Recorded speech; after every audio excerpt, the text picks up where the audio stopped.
Welcome everybody again. Really happy to be here and happy to host the Australian region for this 24 hours of chaos.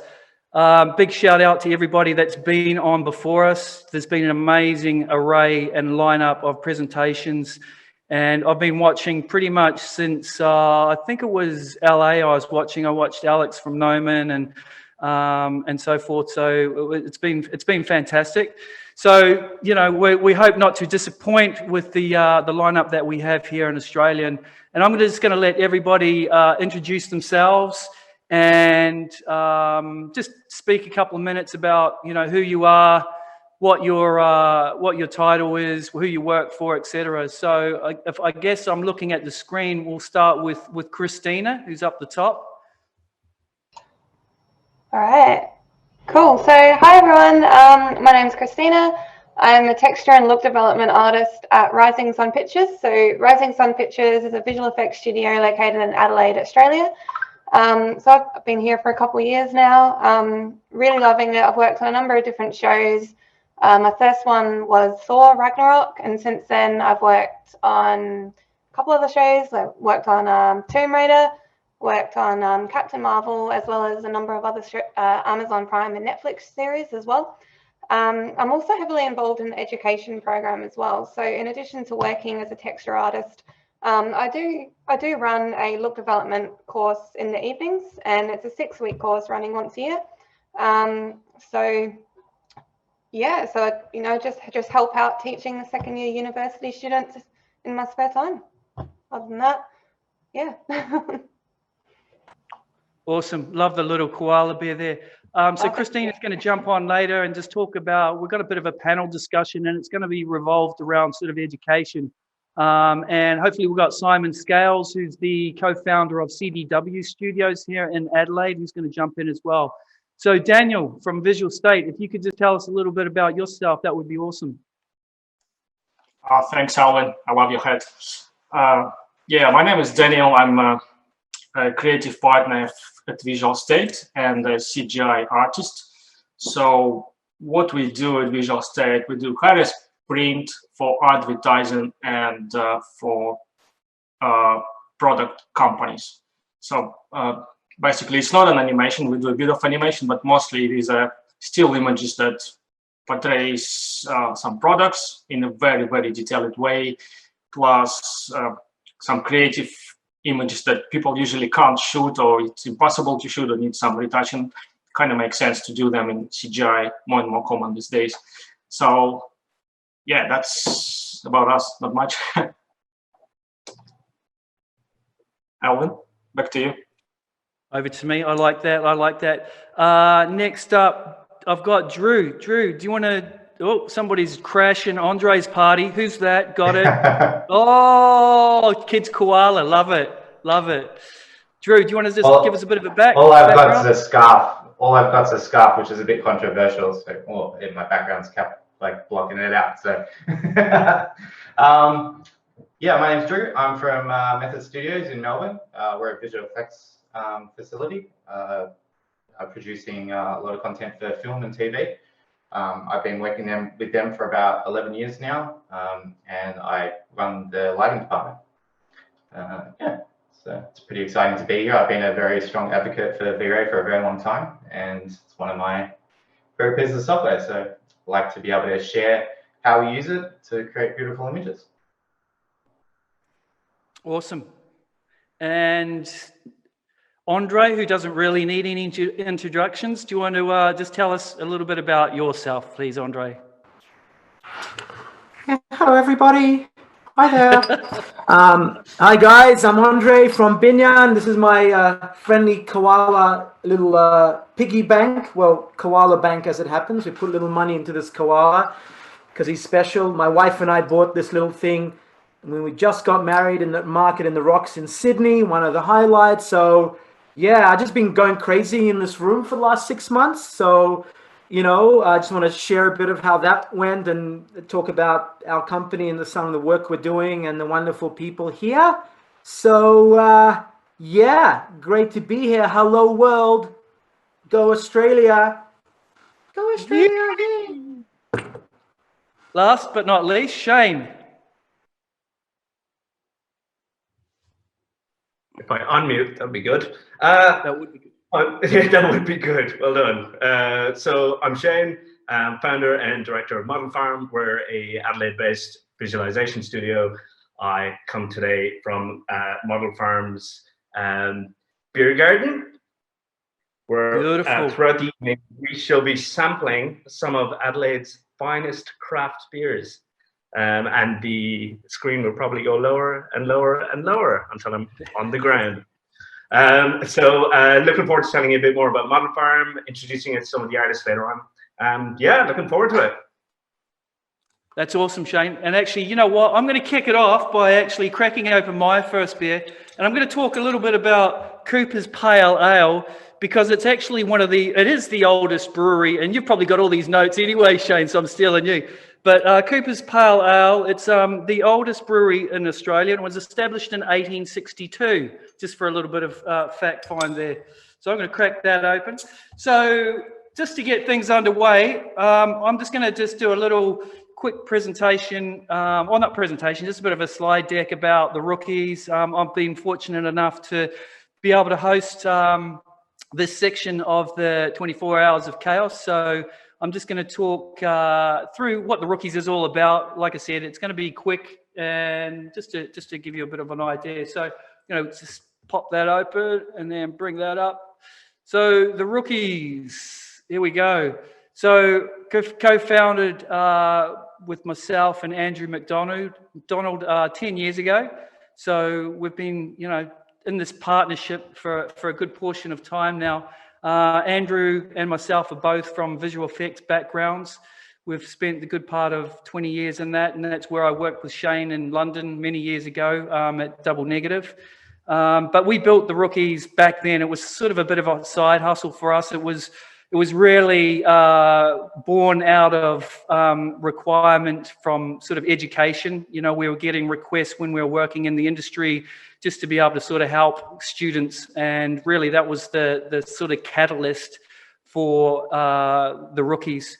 We were known just primarily as sort of the Rookie Awards. Before the Rookie Awards, we were CG Student Awards, and it was really to highlight, where great talent was coming from around the world. We found that there was a lot of schools that were sort of saying, hey, we're the best school in the world for visual effects, and we're the best school in the world for games and so forth. And really it was pretty thin about what they were basing it on. So we wanted to create a platform that was really to show, okay, these are the best schools because they're producing amazing students.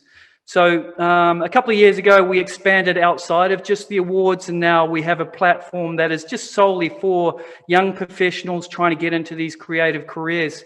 And professionals aren't allowed on the actual platform itself. It's about young people that are teaching themselves and so forth. So really you come on as a type of user. So you can be somebody that's just a complete hobbyist that has no sort of prior experience with any 3D or visual effects at all, to somebody that's a rookie. So they've graduated, maybe they've got their first year in an industry. Really, the rookies is all about helping these different user types on their journey to get into the industry. Like I said, Rookie Awards has been going for 10 years. This year we had just shy of 4,000 people enter into the Rookie Awards. And a couple of years ago, we sort of, opened it up to people that are teaching themselves. And it's been interesting just to see even the dynamics of, people that are self-taught and people that are actually studying. And I think, this is some of the discussions we're going to talk about later on, just with the education panel and how things are moving and shifting within the education space. Just quickly going through, there's some of the categories, main categories: visual effects, game development. Big one this year for us was architectural visualization. Big shout out to Nigel and his crew for really getting behind architectural visualization this year. We had some amazing entries, and it's a category that's really growing fast for us, and it's amazing to see the quality. Again, film of the year, game of the year, it's phenomenal. If I was to even look through, some of the film of the year stuff this year, and maybe if I get time, I'll show you an example of the 3D animation Rookie of the Year winner. It was one person that just did an amazing short film, and he's been picked up by DreamWorks already. So just extremely crazy talent coming out. And I think we've got a bit of a show reel, which Nigel was sort of complaining about, no one does any student demo reels. Well, in fact, we do. But I'm just going to play, if I can get the guys just to play the Rookies demo reel, that would be amazing. And it's all student work, and it's all, this is all work that has got V-Ray, been rendered by V-Ray. This was quickly put together by me last night, so I just wanted to give Nigel a shout out because he was complaining about it.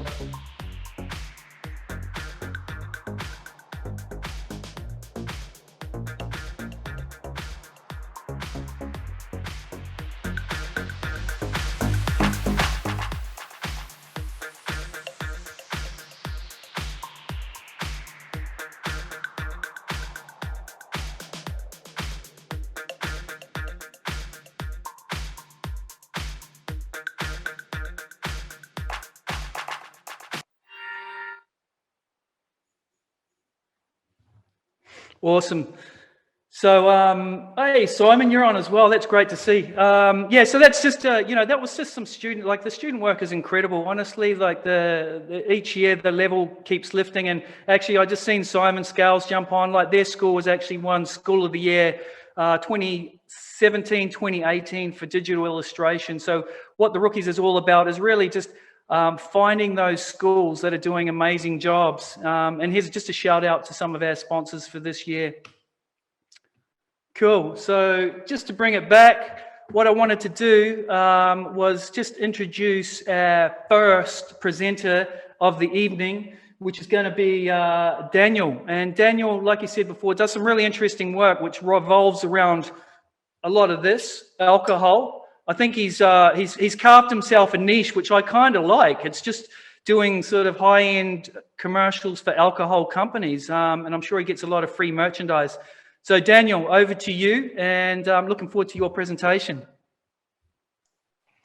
Thank you, Alvin. Yes, we do have a lot of samples from our clients, so that's one of the benefits. Let me just share my screen, and I will run it as a slideshow. And in the meantime, I will be just talking at the background. So feel free to ask some question or interrupt or say something. I've got about 32 images at the background, and you probably will see them 3 or 4 times. In the meantime, my name is Danil. I'm originally from Russia, snowy Siberia, and now I live in sunny Sydney, warm sand. So I've started to do the CGI and back in 2002, I think. So it's 19 years by now. I originally started as a hobby, just for myself, and then got my first proper job in 2003 as a CGI artist on TV commercial company. After that, in 2005, I actually ended up in a really nice design studio where my proper career and education started. And design studio were doing product rendering and ArchViz. I guess back in that time, everyone was doing ArchViz, and this is where I actually met V-Ray, get myself familiar with V-Ray, and started using it on our daily basis, pretty much for everything, and still using it up to these days. So about eight years ago, I moved to Australia, to ArchViz company, spent about a year there, and then moved to Sydney to Cream Studios, really nice creative studio, retouching and CGI, where I was a lead artist for about 3 or 4 years. And I've learned a lot of things there, and yeah, it was a very nice time. Then moved to freelance, because about every 5 years I do something new, kind of a cycle. So I moved to freelance, worked for companies like Lightfarm, Limehouse, all the local companies, some European companies, which was very, very nice for me as well. It was quite a cool time. So at that time, I had a proposition from two companies, actually had two propositions to join two studios, not as a 3D artist, but more as a shareholder or co-partner. And I thought, wow, that's quite cool that, you know, like a bigger studio recognized my work and I just want me to be on a panel, on the board, and do something with them, develop the business, develop the CGI department, stuff like that.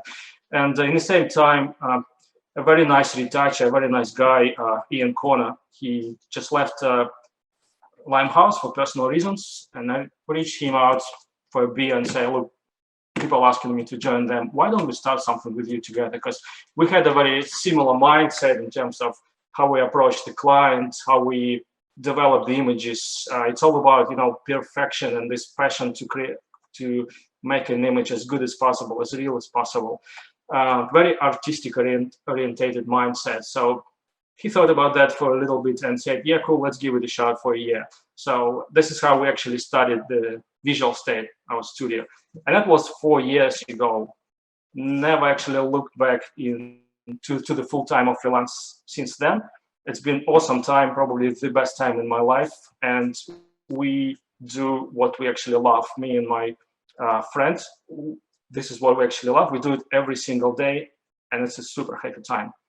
So what is the Visual State? It's a creative production studio, which means we do images for advertising, we do images for product, mostly images. I say images, we do a bit of animation, but we also do, we do a bit of animation, but mostly we do stills. And why I'm so focused on the stills, because this is actually a very high resolution studio, nothing really what people in TV shows or TV commercial or feature films do, because usually the resolution in TV commercials is very limited. And we do renders like 30,000 pixels very often. Our usual, like very average job is about 12K, 12,000 pixels. And this is the size of the product you're gonna see. So imagine the amount of details. Once you zoom in, you have to see everything, all the imperfection, all the scratches, all the pigmenting. So the more, the better. But also the product itself has to look real, and there should be some creative input into the image. So that's why I'm so focused on the stills images. And I think this is the endless opportunity to develop your skills, to develop your eye, to develop your creative, creative feelings or creative inputs. And yeah, that's what we do in a Visual State. The company itself is pretty small, and it's only 2 full-time people, me and my business partner. We decided to keep it very small, very niche company. We didn't want to grow to a bigger studio, because sometimes people start businesses and they grow very rapidly, and to, like 10, 15 people. We decided to have a very different model. We get the people on board as freelancers as we need them. So we work with the local guys, we work with the overseas guys, we work with some specialists like Real Flow guys or ZBrush artists. We do a lot of things ourselves, like modeling, shading, lighting, but some and the creative art direction as well. But some of the processes, like modeling, for example, or Real Flow things, we can't be special at everything. So we just outsource that. We give it to different people. So as I said, the company is pretty small. We can expand, we can shrink down. So the biggest, I think, we were 6 people working on the same project in the same time. 4 people in the studio, and then 2 people overseas. But currently it's just 2 of us plus a few guys helping us as we need them. This model being quite successful for us, because we mostly focus it on the art, not on the business side. Of course, we do business, we mind the budget, we mind the client, but we mostly focus it on the art side. An interesting thing to mention about the Visual State is people just don't really know about us, and we don't promote ourselves. We don't advertise ourselves within Australia. We don't really have social media accounts. We have Instagram, but don't really post much. We have Behance. What you can find on our website is probably 1/3 or maybe 1/4 of our entire portfolio and the project. So in the last year, we just didn't really post some cool stuff. So today what you see on my screen is something that we haven't posted yet, some projects, and I'm gonna talk briefly about them later. So the reason why we don't really post to promote ourselves, because we just, if people come to us, they know us, and they come specifically for our skills, they come specifically for our quality. And if they talk to us, they really want to work with us. So we don't really, most of the time we're busy, and we don't really have time to develop the business, do promotion and stuff like that. So it's kind of an interesting setup, which is quite unusual for the business and for the CGI industry as well. And what I'm going to talk today is, we work in two areas, advertising and the products. So advertising is pretty cool. You do some crazy images, you do some really nice composition, camera angle. It's all about nice, punchy images, high-res images. But I personally don't really like advertising. I mean, I enjoy it, but most of the time I don't like it. And the reason is because advertising industry, if you work in that, you know, it's not very honest. It's about making the product look a little bit better, sell something to the audience, hide some imperfection, make sure people just get the right message, not actually what you want to tell as an artist, but what the company want to sell. It's all about selling the product. So, and the second area is the product, actually. It's the product area, and by the product, I mean, we work a lot with the beverages, as you can see on my screen, a lot of drinks, a lot of booze, which is pretty fun. We do some products in terms of mobile phones, headphones. We work with the PlayStation, Xbox. We do some renders for them as well. So we have some high-end clients in that segment. But what I really enjoy is working with the small clients and a small brewery in the product in alcohol segment. And you might say that I like it because I'm Russian, and there's actually a couple of reasons why me and my business partner enjoy this specific area.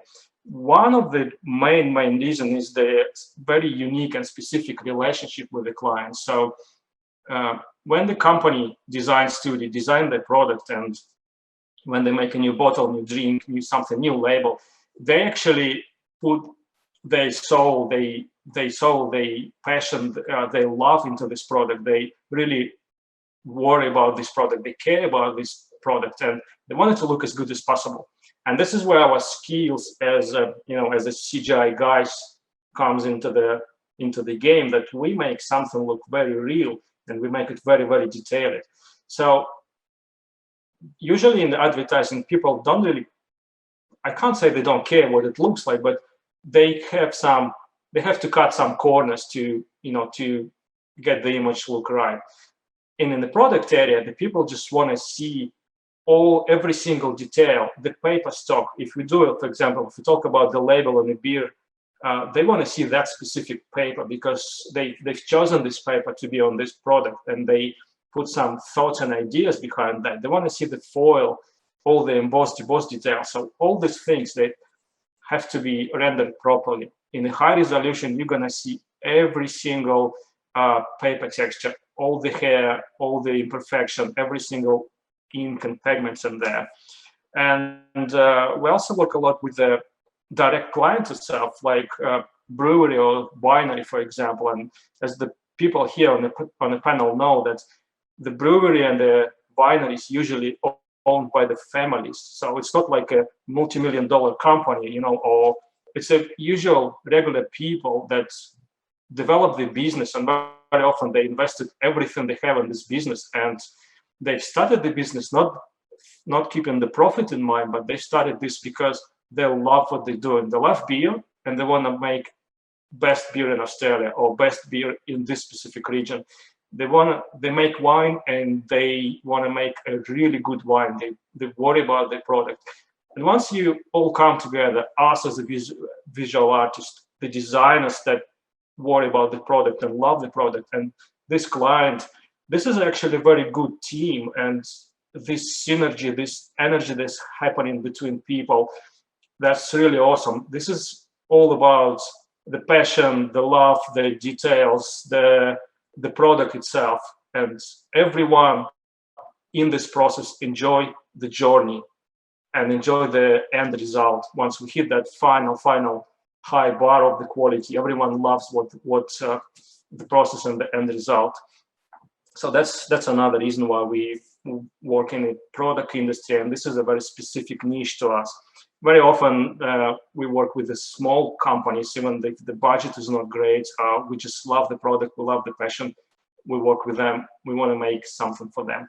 We also have a lot of big clients, like as an example, Brown-Forman or Beam Suntory. So this is the company actually, the companies that owns a lot of high-end brands like Jack Daniels, and they have a lot of these brands in one portfolio, or Jim Beam, for example. So we work directly with them because people want the designers or project managers from this company, once they start looking through the Behance, they approach a lot of people and we talk to them. And once they realize our approach, what we do, how we do, if it fits within their expectation, we have the job and we do a lot of job for them. Very often it's not as creative, it's not as nicely and detailed and crafted images, because it's very often it's a bread and butter, but we're still trying to put a lot of details and a lot of our own passion and love to their jobs as well. One of the good examples that we did last year is a Syncora tequila. It's a big tequila in the United States that's launched by Michael Jordan and the 4 biggest basketball club in the United States. So it's a pretty big deal in the United States, and they're trying to promote this very hardly. They're making it really very aggressive and a nice marketing in there. So we worked directly with them, with their designer, Mark Smith. He's a head of design and head of design or innovation at Nike. So again, this team up and synergy and energy and the love of the product that Mike put into the design of the bottle, it was unbelievable. He's a very nice and handsome guy, despite the fact he's just having such a high position, you know, in Nike, doing a lot of design for the shoes, for the other products. So he's a very humble guy, and it was a very nice project to work together. But that's actually Syncora on the screen. It was there. So that's another example that we do sometimes. We didn't have time to put this project on Behance or somewhere else. It's a lot of these jobs that we have in our pockets, just don't have time to put it anywhere. So the higher the client, the more complex the job, the more demand the client put to the quality. And on my screen, usually you can see just the studio renders of the product. It's not that we only do the studio renders. We do a lot of environments, some close-up shots where we can see some details. Plus, we do a lot of splash, garnish, and props for the beverage, just to populate the scene, populate the image, to bring something new, to introduce some next level element to the beverage industry, because the beverage is all about the taste, the way you enjoy the refreshment, and you have to have some garnish, some secondary element to it. So we do a lot of splash work in that brush, in real flow, and again, the same principles applies here. The splash have to be very, very detailed. If you do a 12K render of a splash, you can see like everything in there. It can't look like a glass. It has to have a water quality. You should see some dispersion, some imperfection in there, and that's very, very hard to craft manually. So most of the time we spend on the details. And after a while, we've been doing this beverages industry. We actually were approached by a client from the cosmetics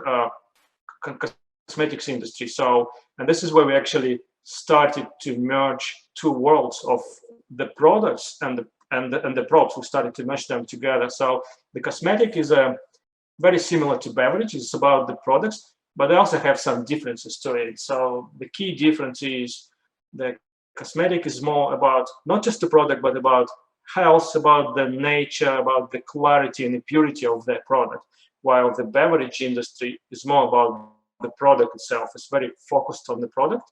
So it's two different things. And again, the way we do art direction on our images, on our projects, that requires a few different, that requires the different approaches to the different industries. So for the cosmetics, for example, we started to develop some plants using V-Ray, and the plants itself, imagine the plant rendered at 12K, that has insane amount of details, all the veins, all the textures, all the imperfection, the hair, some bits and pieces that sticks to it. And that has to be created and rendered in CGI. So whatever you see on my screen, this is the 100% CGI. We didn't use any like photo or retouching. It's mostly the CGI things. And we had to develop a unique way of capturing the details from the plants, because we can't draw the texture by hand. It's just too crazy. So we photograph them, we process them in a different way. We use some interesting procedural shading and procedural texturing elements just to make it look real. And we also had a lot of details like a hair, some imperfection to that. So the cosmetic at the moment is a very interesting niche that we also do, that merge together all our skills. And this is where we're actually going to the next, very next level of bringing the details to the audience. So this is pretty much about us. Currently, this is where we stand as a company. This is what we do. I follow a lot of different companies and studios around the world, because I've been in the industry for quite a while. We're trying to be in a niche. Not many people doing like this. A lot of people doing alcohol. Not many people doing it at that level. A lot of people doing the cosmetics. Again, not many people doing it at that level. So as for the future, we looking into crafting and developing our art skills, our creative and the technical skills. And as I mentioned it before, we use V-Ray, and that's been a very, very helpful tool, especially since we moved from CPU to GPU rendering. That speed up our production insanely. We cut down the production time. We probably pretty much halved it, so it's twice faster. Like general project is twice faster than it used to be, let's say, a year and a half ago or 2 years ago. So that's pretty much it about us, about what we do. Would be good to know if you have any question, or maybe some people in the chat have some question, because I'm not looking at the chat, I'm not following, I'm just screencasting. So feel free to ask anything. It's back to you, Alvin.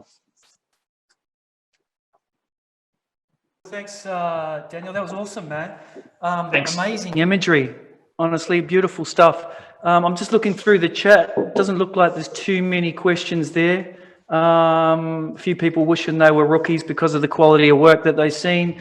Outside of that, no, there's not too many questions.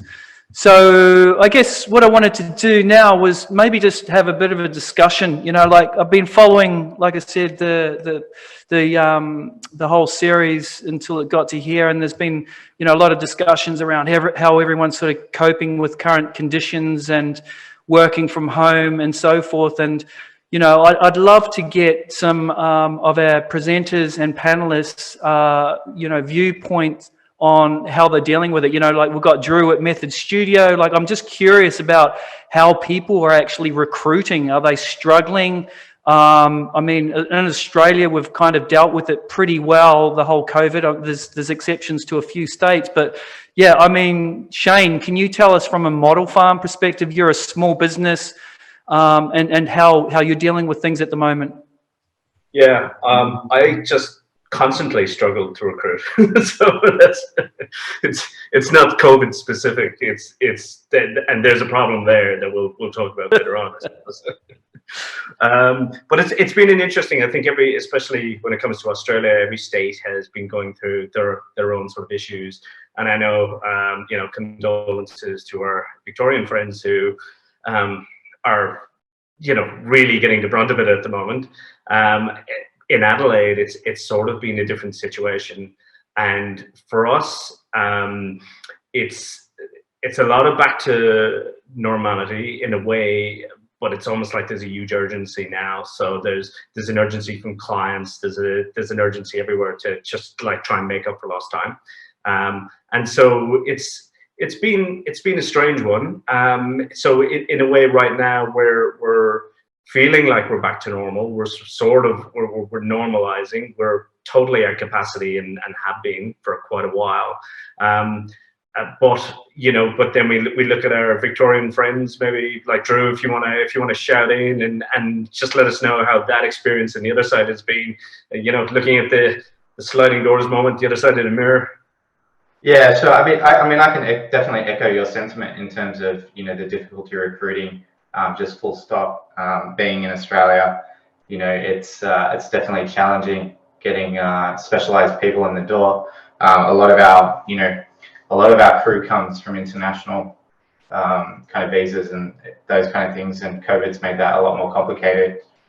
But yeah, I mean, to be honest, like, I was really impressed with how reactive, from a systems perspective, we were to the situation, and how quickly we were able to implement a solution that got us working pretty much at a reasonably, like maybe 80 to 90% capacity within a number of days. The IT department was preemptively planning for this kind of event to kind of happen. And when we finally decided that, okay, it was time to kind of move to a working from home solution, they had really good systems in place to make that work. And it has, it's not the same not being in the studio and not being able to work up and talk to your colleagues and be in a review setting. But I will say that it will change. I do have a feeling it's going to change the industry to a certain extent, because it has offered greater flexibility for things like creative review processes. We were kind of challenged for time in theaters and stuff like that previously, where you'd have meetings overlapping. But now that we're using Teams and Zoom and all these kind of conference technology and screen sharing, we've got so many more opportunities to have these creative discussions on the spot and get that feedback to artists really quickly. So that's definitely one of the positives, I think, that we've learned coming out of this obviously not great situation. The strange thing is, and I think we sort of touched on this the other day as well, where there's quite a few people who are sort of relishing this, and you were sort of one of the ones who was like really jumping on the positive side of things, and how it's made your workflow more efficient and reviews, and you have more one-on-one time with artists. And I sort of, in that discussion, also had to play the devil's advocate, and Andrei, I'd be interested in your opinion in this as well, because for a business owner, it's actually, well, obviously there's a lot of issues, but having everyone working from home damages the throughput, and also the knowledge gained between just people assuming like skills from everything around them, and that constant flow and chat, and I couldn't wait to get people back in the studio. Yeah, I mean, definitely. I mean, it also depends on the people. Look, I think kind of if your systems and your culture is strong, you're going to be able to do it even remotely for a while. It also very much depends on the individual. People with kids has been a real, or like other complicated, not that kids are complicated, but like, other complicated home situations have found it much harder. It also goes sometimes along roles, introverts, extroverts, people that are more producers and project managers versus head down, bum up artists and animators. So I don't think it's a one like, oh, it's not working, or I would also say, oh, wow, how much better it's been. It's been surprisingly better than I thought it would be. But definitely, I'd love everybody to be back in the studio. But I reckon we're going to still maintain some flexibility going forward, because we've definitely learned certain things about ourselves and about certain benefits that it can bring. That's been for us. On the recruitment side of things, I mean, yeah, I mean, if you're recruiting internationally, it's put a big stop on it. On the other hand, there's a bit more fish in the sea in terms of people looking for jobs. Wink, wink. So, Yeah. you know. In terms of that international, like, like in terms of the possibilities that are opened up as part of this process, I think even if we do or return to, like when we do return to our studio environments and our workplaces, perhaps, what we've learned from this experience will open up the doors to be able to recruit people from different parts of the world and offer the ability for them to be able to work remotely rather than being constrained by visas and these kind of things. I mean, security is always a big thing when it comes to creative content, but we're obviously making it work now. How can we take what we've learned from this experience and use that in the future to make us stronger and more flexible, I'm sort of interested as well in Christina's opinion, because sort of being from the artist perspective and like a big VFX studio that radically had to shift to working from home, and now you're slowly sort of integrating back into the in the studio for 3 days and at home for 2 days.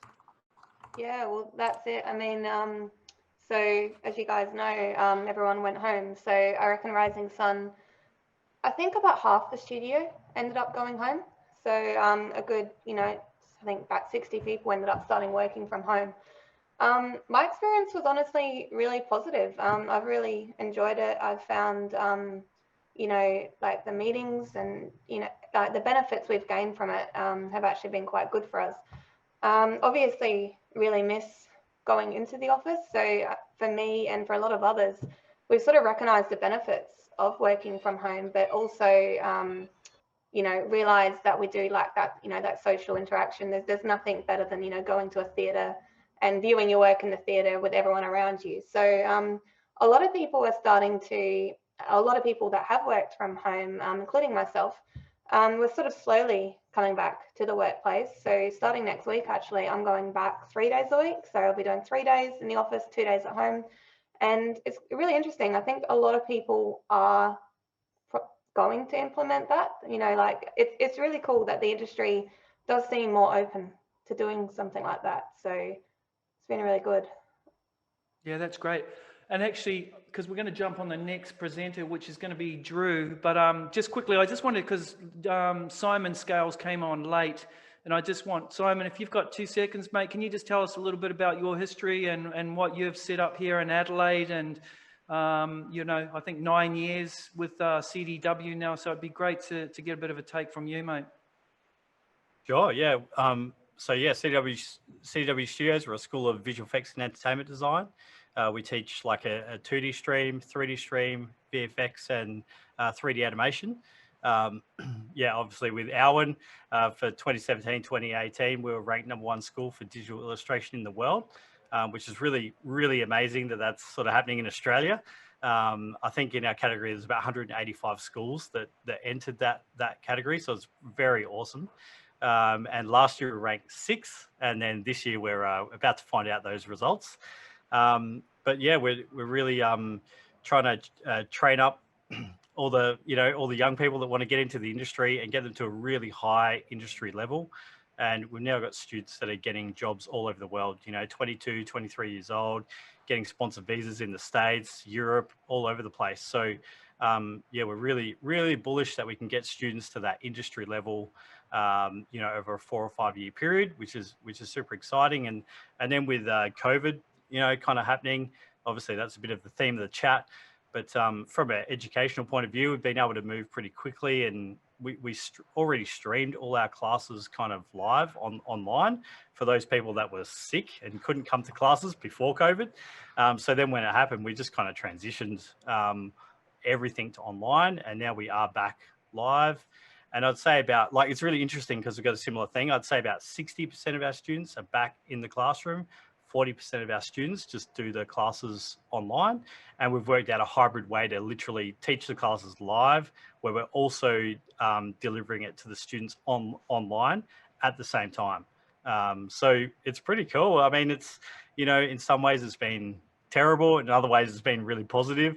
So it's really interesting, some of the results that can happen from it. And I think everyone's learning, how to deal with different things, you know, in studios, in schools, in, you know, offices, all that kind of stuff, which is really interesting. I find it interesting anyway. Yeah, it's definitely changed the landscape going forward, that's for sure.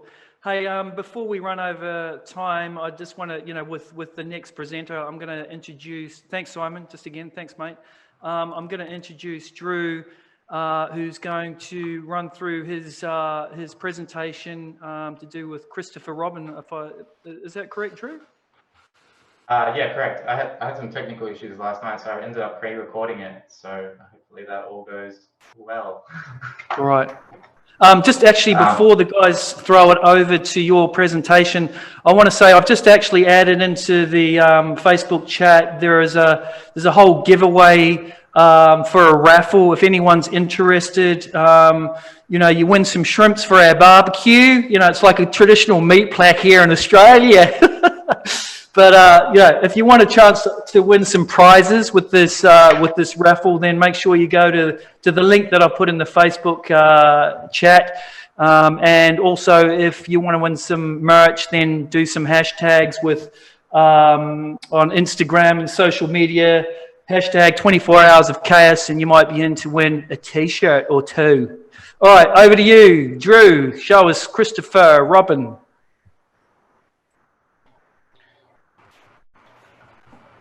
They're going to play the video, Alan? I really hope so. I slowed my.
Hi everyone, thanks for joining. My name is Drew Wood-Davies and I'm Head of Lighting at Method Studios in Melbourne, Australia.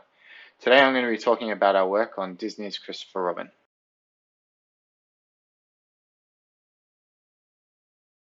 Firstly, a little bit about me. My career started in architectural visualization. During this time I developed a keen eye for compositing and lighting.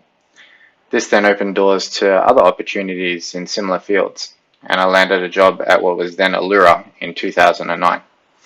Since then, I have been involved in many exciting VFX projects, some of which include the TED films, John Wick 2 and 3, Game of Thrones, Battle of the Bastards, and more recently, Christopher Robin. I love my job. I work with an amazing team of talented people, and every day we get to make beautiful imagery. Unless, of course, the brief says otherwise. We've had our fair share of horror movies over the years that have made that challenging. In lighting, we get to realize so many departments' disciplines, which is a huge responsibility, but one that comes with high reward. Christopher Robin was a very special project. I love character work. Lighting a character and integrating them into a live action plate brings me a lot of satisfaction. It's the perfect blend of creative and technical that keeps that drive alive. On this show, we were supplied a huge amount of reference and photography, with beautifully considered on-set lighting that made constructing these shots an absolute pleasure. The quality of reference gathered on set was instrumental to the process, and the final results pay credit to that diligence. Christopher Robin was a shared project with Framestore, who were the primary vendor. We received their asset of Winnie the Pooh and were responsible for matching their in-shot look dev, which consisted of over 10 million light blonde hairs, all with ray-traced multi-scattering. We delivered approximately 300 shots on the project, which had a variety of VFX, a lot of which were interactive. Some of our shots included rain falling on Pooh's face, leaves crushing under his feet, and of course, it wouldn't be Winnie the Pooh without lots of honey.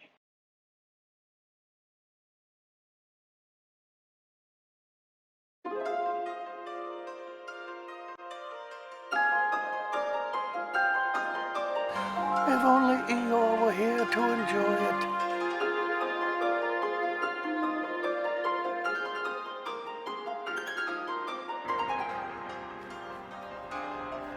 Christopher Robin must help me find everybody.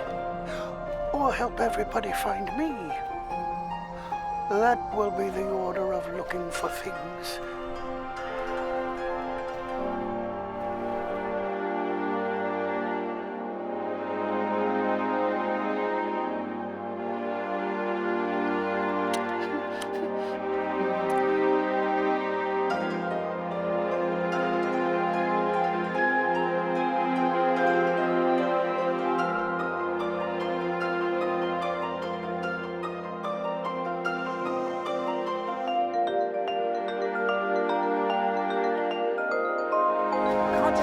Saying hello to me.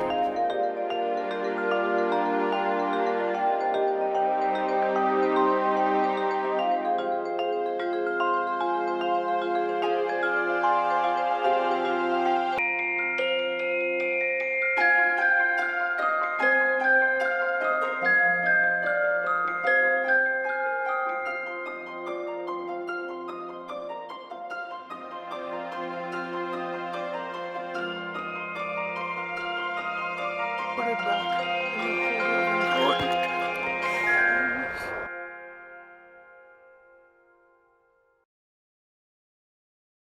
It all begins with the slate. Slates are used on set to group shots that have a similar camera angle or lighting setup. All relevant photography and reference data are also stored against the slate. We can use these groupings to focus our lighting tasks in a more sequence-centric manner. For example, this allows us to reuse a single lighting setup across multiple shots in the interest of consistency and efficiency. For example, all of these plates share the same slate. This HDRI is also associated with the same slate. HDRIs are pivotal in establishing what lights were present on set. Using this image, we can derive the exact location of lights along with their intensity and color temperature, so we can reliably replicate them in our digital environment. This process is commonly referred to as image-based lighting. In this example, I'll demonstrate how the HDRI used in combination with the LiDAR can be used to derive the location and orientation of scene lights. Once the spherical projection is aligned, light probes utilizing the same projection can be populated into the scene quickly.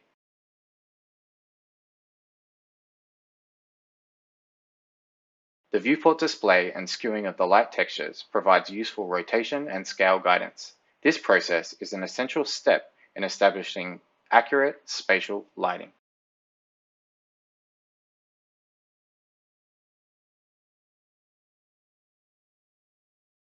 Slates and their associated dataset are utilized to ensure that all lighting decisions are meaningful and grounded. For example, the grey ball being 18% grey is a known truth. It's one of the most reliable elements in our arsenal that we anchor all our lighting off. This is because it can be reliably replicated by the renderer and used as a means of calibration for our image-based lighting setups.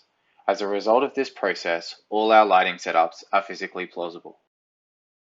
These are some examples of how we review our slate lighting setups. The first row includes a practical grey and chrome ball, along with an unadjusted HDRI. The second row includes our rendered CG comparison, as well as the balance grading. The bottom row is a diagnostic image of the difference between the practical and CG grey ball. It is used to determine our rate of error in the calibration.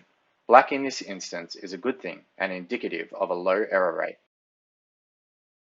Once we've established that the grey ball is calibrated to an acceptable level, we shift focus to the onset poo stuffy reference. The DOP used this stuffy to establish meaningful lighting setups for all poo shots. Knowing this gave us the confidence that if we were matching closely to the stuffy, we were on the right track. Here are some examples of our comparison renders. You will see the stuffy reference in the insert and our CG poo alongside. Although diagnostic, these images are a wonderful example of the great care and precision undertaken by all my artists.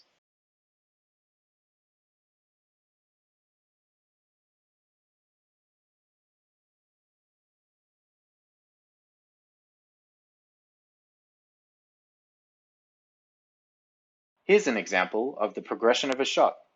This particular scene is not long after Christopher Robin encounters poo for the first time since he was a child.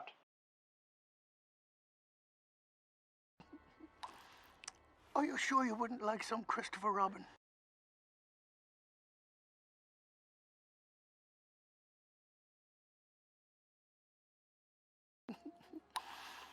Are you sure you wouldn't like some Christopher Robin? Here's an example where one light rig was used to light 4 different shots.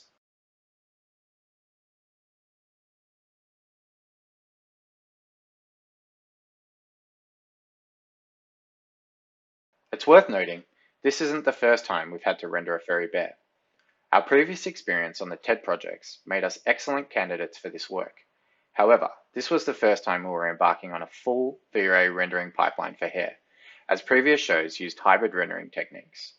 Making this change greatly simplified artist workflows, streamlined lighting tasks by removing complex dependencies, granting them faster feedback of their final image directly to the frame buffer. We were also very lucky to get early access to the V-Ray Next Hair material via a custom build of V-Ray 3.6. This new shader was based on the same white paper as the hair shader in use by Framestore, and was ultimately critical in securing a match with their asset LookDev. This was also the first show to adopt the new V-Ray Full Light Select render elements. These granted us a huge amount of control in compositing without compromising the physicality of our lighting setups. Artists were able to use these elements to quickly apply LookDev shot adjustments in Nuke and reliably roll them back for final rendering. Extensive use of the V-Ray proxy loader allowed us to significantly reduce working file sizes and load times by offering true deferred loading. The user experience was also enhanced through the use of display modes, with heavy, non-critical geometry in bounding box or placeholder mode. VR scene files generated for RenderFarm submission were also greatly reduced as Alembic caches were stored as references as opposed to translated geometry. The efficiencies gained utilizing distributed rendering have been huge. Our artists are more productive and just happier in general. Our implementation allows for dynamic scaling on demand and an invisible experience for artists. We have only scratched the surface in relation to this technology, and I can't wait to see how we're using it in the years to come. Respectively, resumable rendering has been one of the most lucrative features we've adopted of late. We no longer lose frame progress when renders time out, something that not only frustrated artists and delayed production, but cost the company money. We now have the ability to suspend longer running tasks dynamically, shift heavy jobs onto appropriate hardware, and demote poorly performing jobs when required, all without losing render progress. It's really quite remarkable. I'd really like to thank Chaos Group for this opportunity to do this talk, and thank you all so much.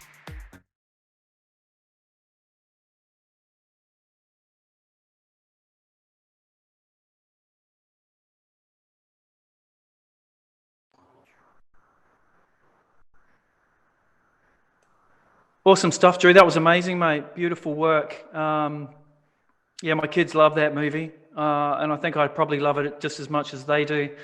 Really stunning stuff. Thank you. So let's just change it up a gear here. I wanted to get to more the serious end of business during this show. Shane, I'm going to hand it over to you just to explain exactly which beer you're drinking right now, and can you give us a little bit of history about where it's come from? Best question tonight, Alvin. So right now, and this is the beer of the moment, it's a Mismatch Session Ale. So another Adelaide-based, South Australian-based beer. It's got a great place called Lot 100, which I've never been to, but if my wife wants to bring me at any stage, that's absolutely fine by me. It's got a real nice zing to it, a bit of a fruity aftertaste, while being sort of an ale to its purity as well. Light, it's a good starter beer. If you can find anything from Mismatch, I would highly recommend it. Awesome. Thanks for that. I was just going to announce my one, which is called Four Pines. And this is a brewery that's based in Sydney, and actually it's a place where I spent a lot of time in Manly. If anyone's been to Sydney, it's an amazing spot. Four Pines, just for a little bit of a fun fact, Four Pines actually partnered with a company, a space engineering firm, back in 2010 to develop the first ever space certified beer. Believe it or not, Ripley's Believe It or Not. Did you know that, Simon? I don't think you did you? No, sorry. Excellent. Hey, so what I want to do now is actually we've got a bit of time, so I was thinking it would be cool to actually even start talking about education. It's a big thing for the rookies. You know, we obviously announce our global school rankings every year.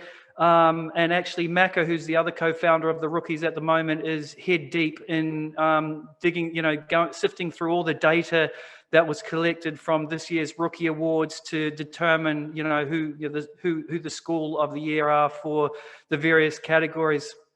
And education, I think, it's changing a lot particularly from when I started out, and, probably when Shane and even Andrei and Danil started. And I think we all kind of have various opinions about where it's going, where the shortcomings are.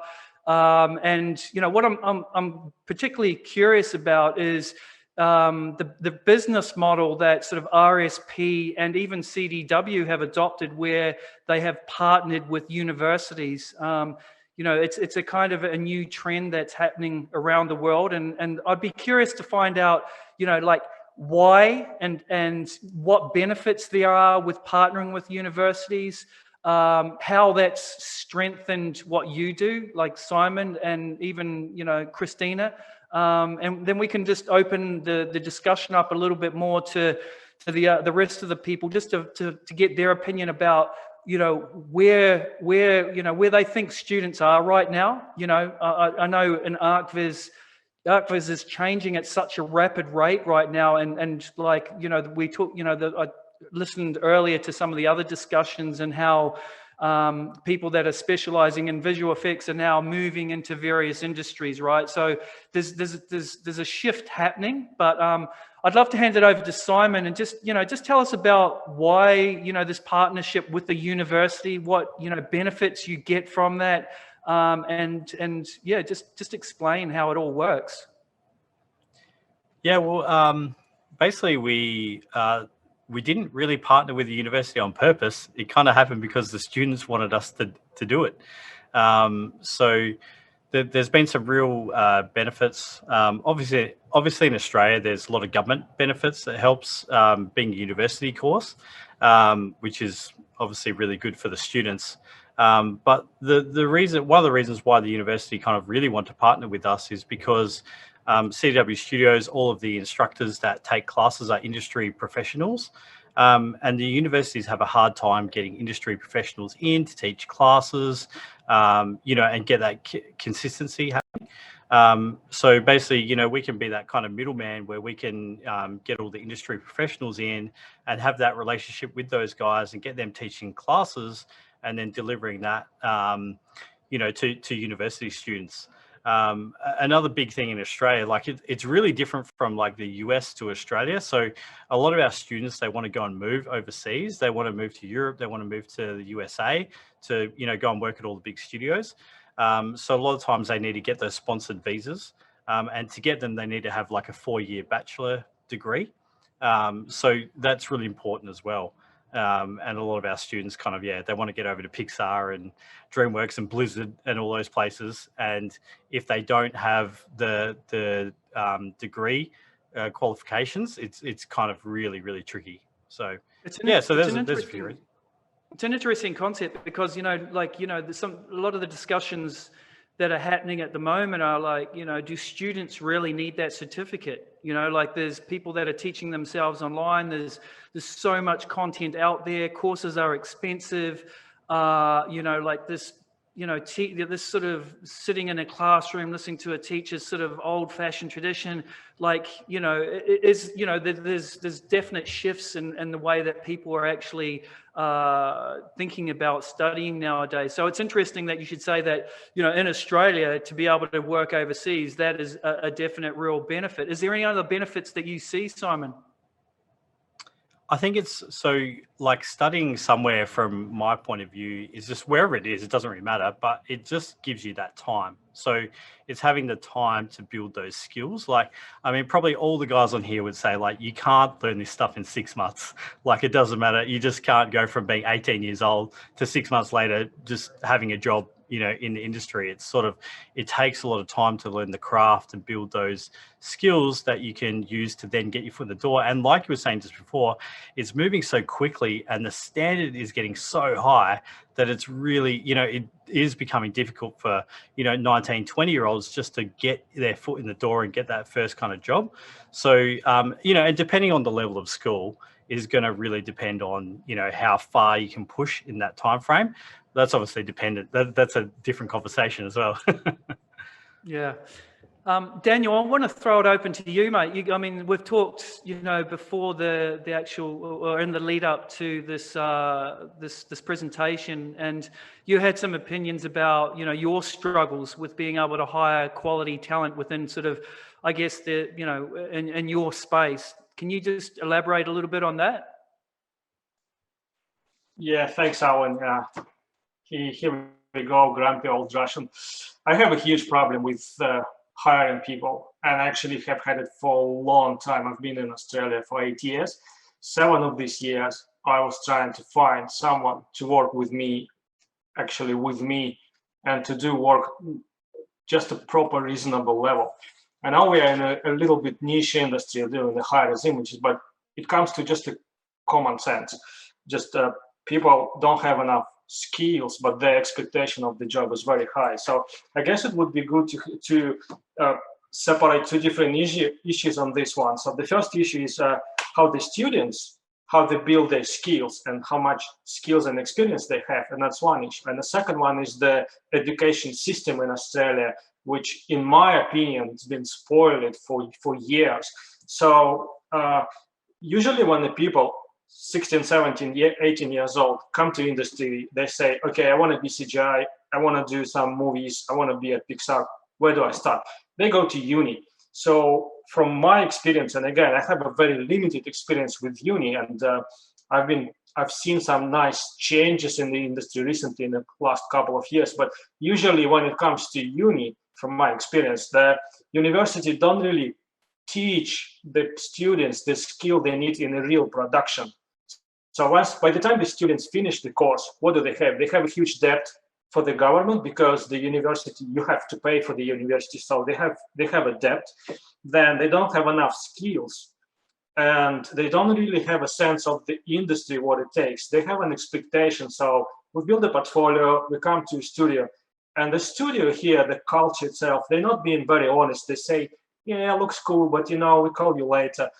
And this is a huge problem. So they don't really have a sense of the real feedback from the industry because, to be honest, their portfolio, the students' portfolio, 90% is not good enough for the industry. No skills, no portfolio. And that's been a overall my problem for the last couple of years. We've been thinking to bring people from overseas. There are some real nice guys from the Eastern Europe because of the mindset and because they've been learning for themselves without going to uni. And there's been some real nice people from the America as well, especially from the Brazil, from that region. They have very talented artists. So we were thinking about bringing some people here in Australia to work by our side, but obviously with the COVID it's changed. So once it's interesting that it's interesting that you just mentioned it. Some people just moving out of Australia, go to Pixar and other bigger studios because our industry is relatively small compared to the States in Europe. But also some other people coming from Europe and from post-Soviet Union country, they really want to come here and work with the local companies. So I guess Andrei will have more to say on that side because I'm pretty sure they work with the freelancers. We work with the freelancers, we work remotely, we're looking for specific people. But again, to reiterate the problem, I think the educational standards in Australia are very, very low. The people, the students that comes out of this educational process, they have low portfolio, they have high education, they have high expectation, and they don't have a very specific feedback from the industry. That's my three main problems in this area. So the changes that I've seen recently that happening is the Rising Sun Pictures started to do a close work with the university, and I was very happy when I've seen this news because that's actually when I think the real knowledge and real feedback goes to the people, goes to the students. So I really like that, and I'd love to see what Christine had to say about that, how they do this, because in my opinion, this is the changes that have to happen, and this is what's going to improve and resolve most of the issues that we have here. Christina? Yeah, sure. Sorry. So yeah, guys, I guess when I studied a couple of years ago, I just remember I really struggled to find a school that would teach me the skills. And it's interesting, you would say that, with university, you'd look at the courses and, you'd find that they didn't really teach you the skills that I think I would have needed to get directly into the visual effects world. Now, the industry is definitely changing. So since I've been at Rising Sun Pictures in the past maybe 2 years, we've really developed our education course. So the students spend their entire third year at Rising Sun. So we've developed a purpose-built studio, and the students can actually come through and they can mingle with staff. So quite often I'll just be working and then I'll just have a student, behind me and just say, hey, how are you? I'm such and such. What do you do? And it's really awesome. It's really this collaborative approach. So during the day, they'll study with industry professionals. So the important thing is that I guess these industry professionals they'll spend most of their day still actively working in production, and then they will spend a few hours a day or a few hours a week sort of with the students as well and teaching active knowledge to the students. So I'm involved in the second year students. So I teach look development lighting and I do an evening course. So, I'm actively keeping up to date with my skills, but I'm also want to give back to the community, and I'm someone that wants to teach the students as well what I do for work. So I've found that, I think the students, they seem to really enjoy it. They really appreciate the ability to connect with staff in the industry and learn from people that are currently engaged in the industry. And I think that's probably the most important thing about finding a school and teaching visual effects. Yeah. It's cool. Andrei, I'm actually Really curious, like what, from an ArchViz perspective, like where do you actually hire people from? Because is there specialty ArchViz schools here in Australia? Like it always boggles my mind. Like, are you employing gaming students or people that have more visual effects sort of, and then, you know, they train up into that world? Like, I'm always curious. That's a great question, Alvin. Look, we hire from all over, like literally all over the world in terms of geographically. We're actually very lucky. We were able to, at one point years ago, kind of make a special immigration arrangement with the immigration department that gives us a little bit of a, let's call it support or something like that, so that people can actually come in here and get permanent residency. So it's a little bit more of an incentive for people to come to Australia, but we kind of, you know, really focus on that. But in addition to that, of course, locally a lot, but basically I would say most people are architects or interior designers, or from that background, some gaming and visual effects as well. But I mean, these days, we don't only have architectural 3D renderers, we have people from genuinely from a visual effects background, not using just Max and, you know, and V-Ray and so forth.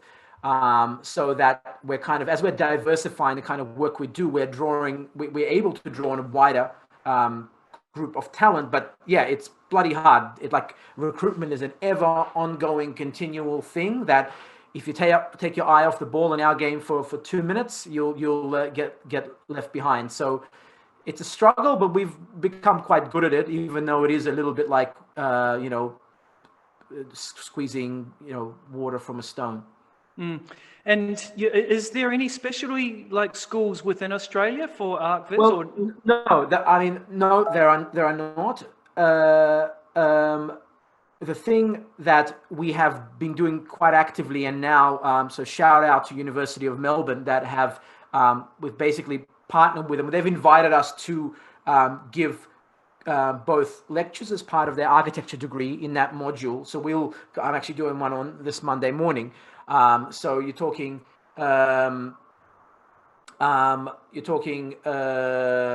we come in and we kind of actually explain, this is a thing called ArchViz. You guys should think about it. And then we teach them certain skills. So this is now the second year we're doing that, which is really exciting. I mean, yeah, one day my dream would be to make an academy, not unlike what Rising Sun have done in ArchViz. You know, it's on my bucket list of things to do. I'm sure I'll have a lot of spare time. I haven't found it yet, but absolutely. And but also, like, you know, animation graduates definitely we draw from that, from like SAE and so forth. So there is no school, but I'd like there to be one, and we're working with universities actively to begin to build the potential for that happening, because it's great. You know, it's a pretty awesome career, but people don't know about it. And actually just know Shane, you know, who's gone from a visual effects background, who's transitioned into sort of ArchViz real-time technology. I mean, Shane, you know, from a visual effects perspective, you know, we were always sort of, I guess, had a good pool to choose from when it come from, you know, either entry level or, you know, talented artists.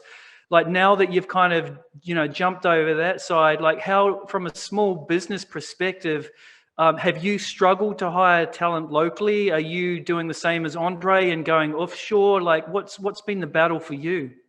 Yeah, it's actually been impossible, and really getting that going from the ground level. So yeah, we had to sponsor visas, and which is a massive hit for, especially you know, starting up. It's a massive hit, and unfortunately, like, we're not the scale of BINYAN, for example, so we can't like arrange like extra support from immigration as yet. And also, and it's frustrating because, you know, you and I both live in Adelaide, as Christina, and Adelaide is an awesome place, but it just doesn't have the international rapport to people that Melbourne or Sydney does. So it's a real challenge as well to sort of educate about Adelaide, how you know, you have the beautiful beaches and the wineries and, you know, great schools, a lot of open space, and a nice controllable sort of city. You're not fighting through traffic jams and dealing with you know, the chaos of sort of inner city Sydney or anything like that. So yeah, it's been a real struggle. to establish. And I really hope that, you know, that changes as things go on, because one of the things that I've been pulled into quite a bit since we've actually made a sort of success of it is to go and talk to students who are going through the visual effects route and teach them about transferable skills. So it isn't just about VFX for movies and, you know, how sexy that is. It's actually about, if you can assume the right sort of skill set, then you can go into a diversity of businesses. I mean, you know, we've seen it today from Danil's presentation, from what Andrei does. There's ArchViz, there's products, there's a lot happening in real-time technology. There's games. So there's a huge amount. It isn't just about getting your name on the credits, because as you and I know well, that wears thin pretty quickly.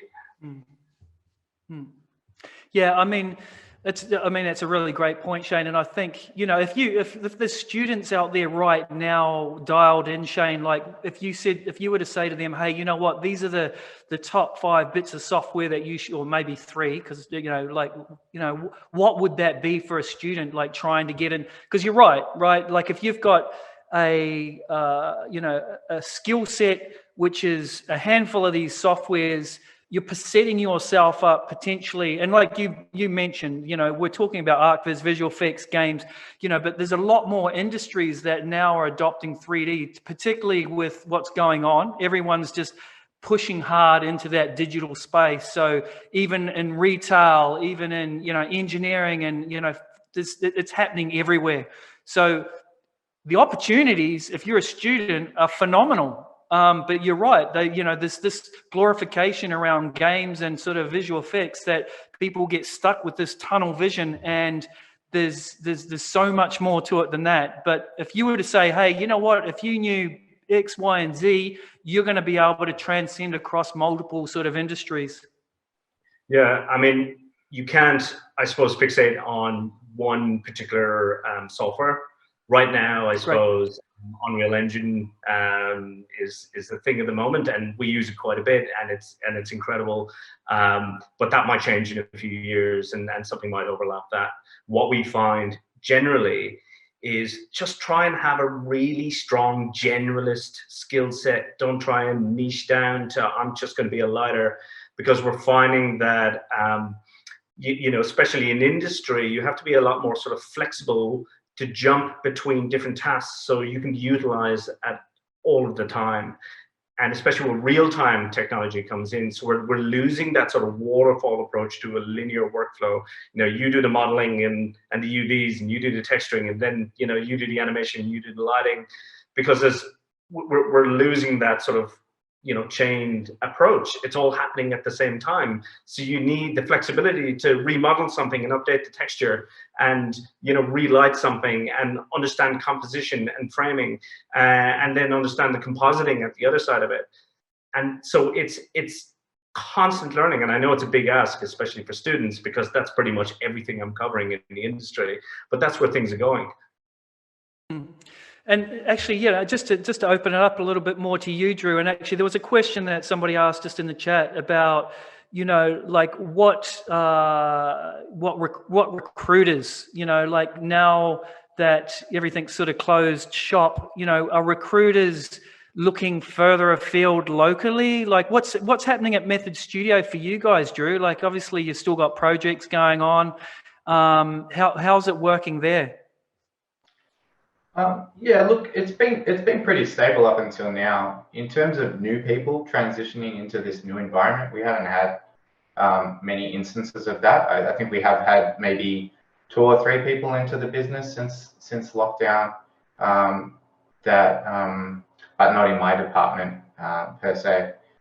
Speaking to the education front, we've been lucky enough to have a really good relationship with both CG Spectrum and AIE.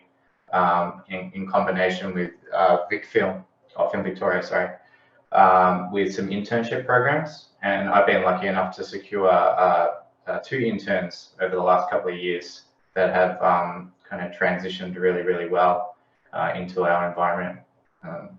But I agree with what Shane's saying in terms of the generalist skill set. I think if people hone too far and specialize, you know, if the schools focus too much on people specializing, they lose that that broader experience that makes them more versatile across different disciplines. And it's hard. It's a really hard thing to learn. And I think some of us are fortunate to come from, humble computer graphics beginnings where, they've had to do all that stuff themselves over the years. Like, I know that for myself, coming from ArchViz experience, I was doing everything myself, and that's how you learn. You learn by having to solve those problems, and you get to that next hurdle, and it's like, okay, well, how do I tackle this?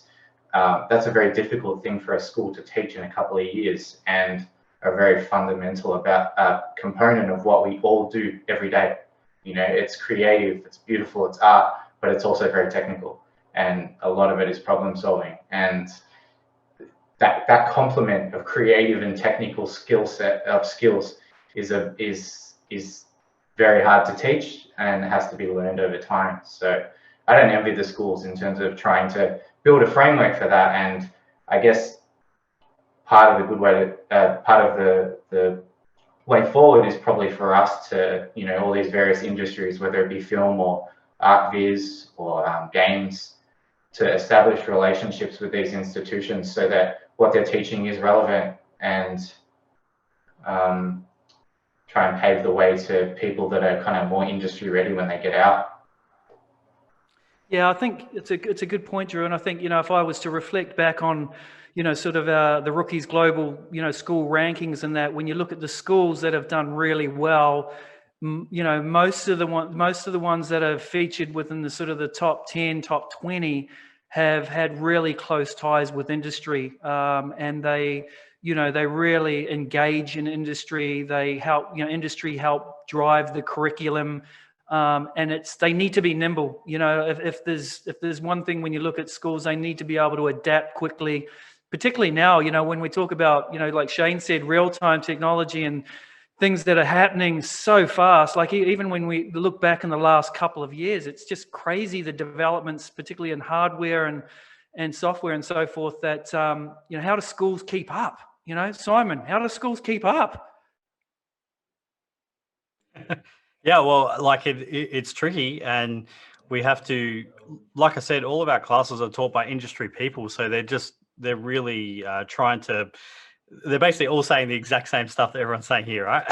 All the guys are just like the people here in the stream, and they're all saying the same thing. So, so that's what you got to do. You get, like, if people are on the stream and thinking about going to a particular school, whatever, you just got to do your research. Do your research. See who's teaching you.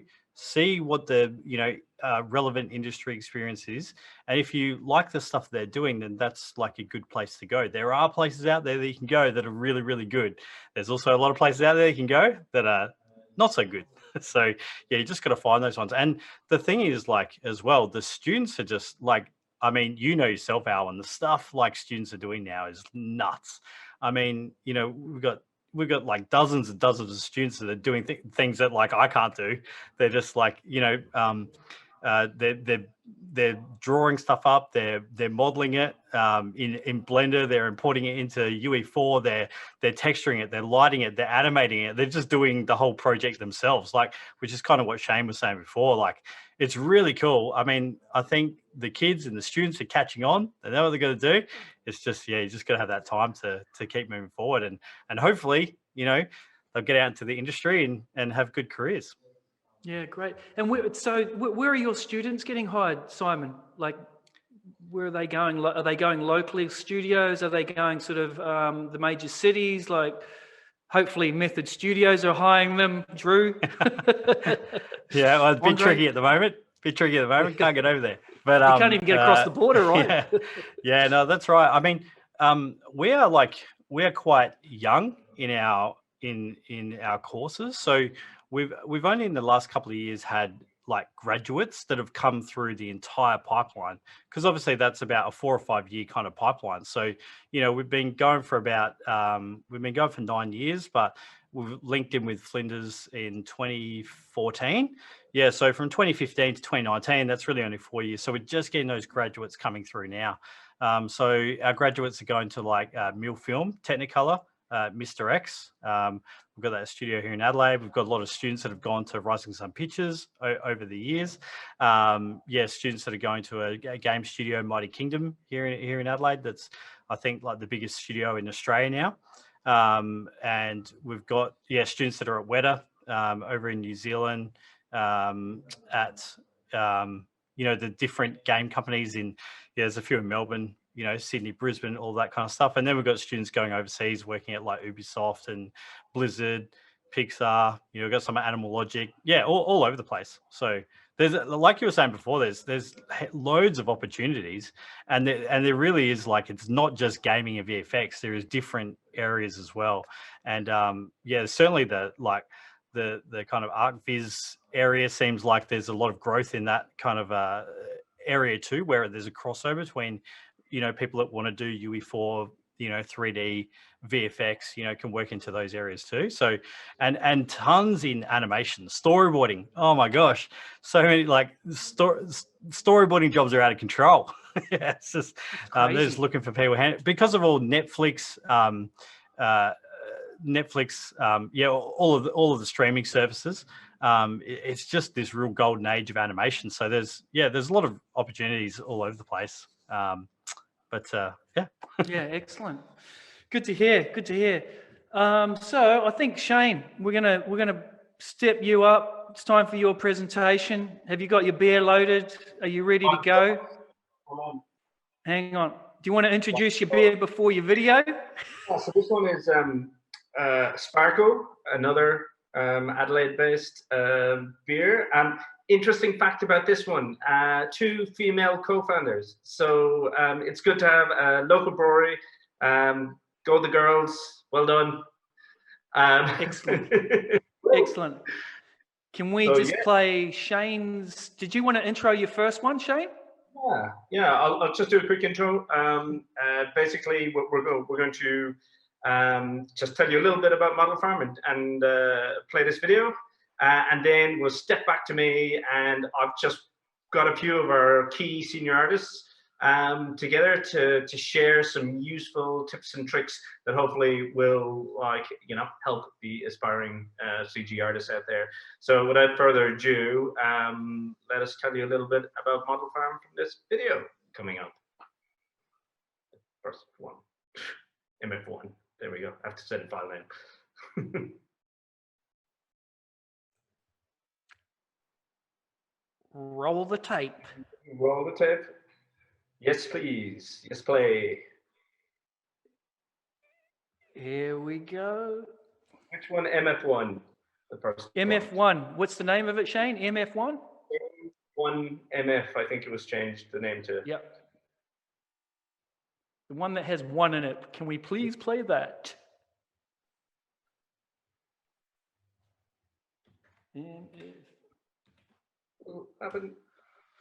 All right, so has anyone got a joke until that comes up?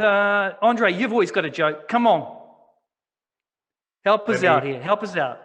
Let me tell you the exact name of it in the G drive. It is called S7_Shane_1-MF. Okay, that's all good. That's all good. Education-wise, shall we? Hey, so actually, just thinking about that, you know, seeing the we've talked about opportunities, we talked about sort of skill sets. What's the future look like, Shane, and even Andrei, and, you know, even Drew? Like, with, you know, all this buzz around real-time technology, is it a thing? Is it a fad? Like, what's going on with it?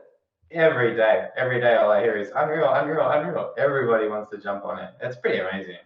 Like, the departments like layout, environments, and, you know, anyone who's working with assets and trying to compose scenes, it's a pretty amazing piece of technology, and everyone would be doing themselves a disservice to not jump on board and try and find a way to integrate it into their workflow.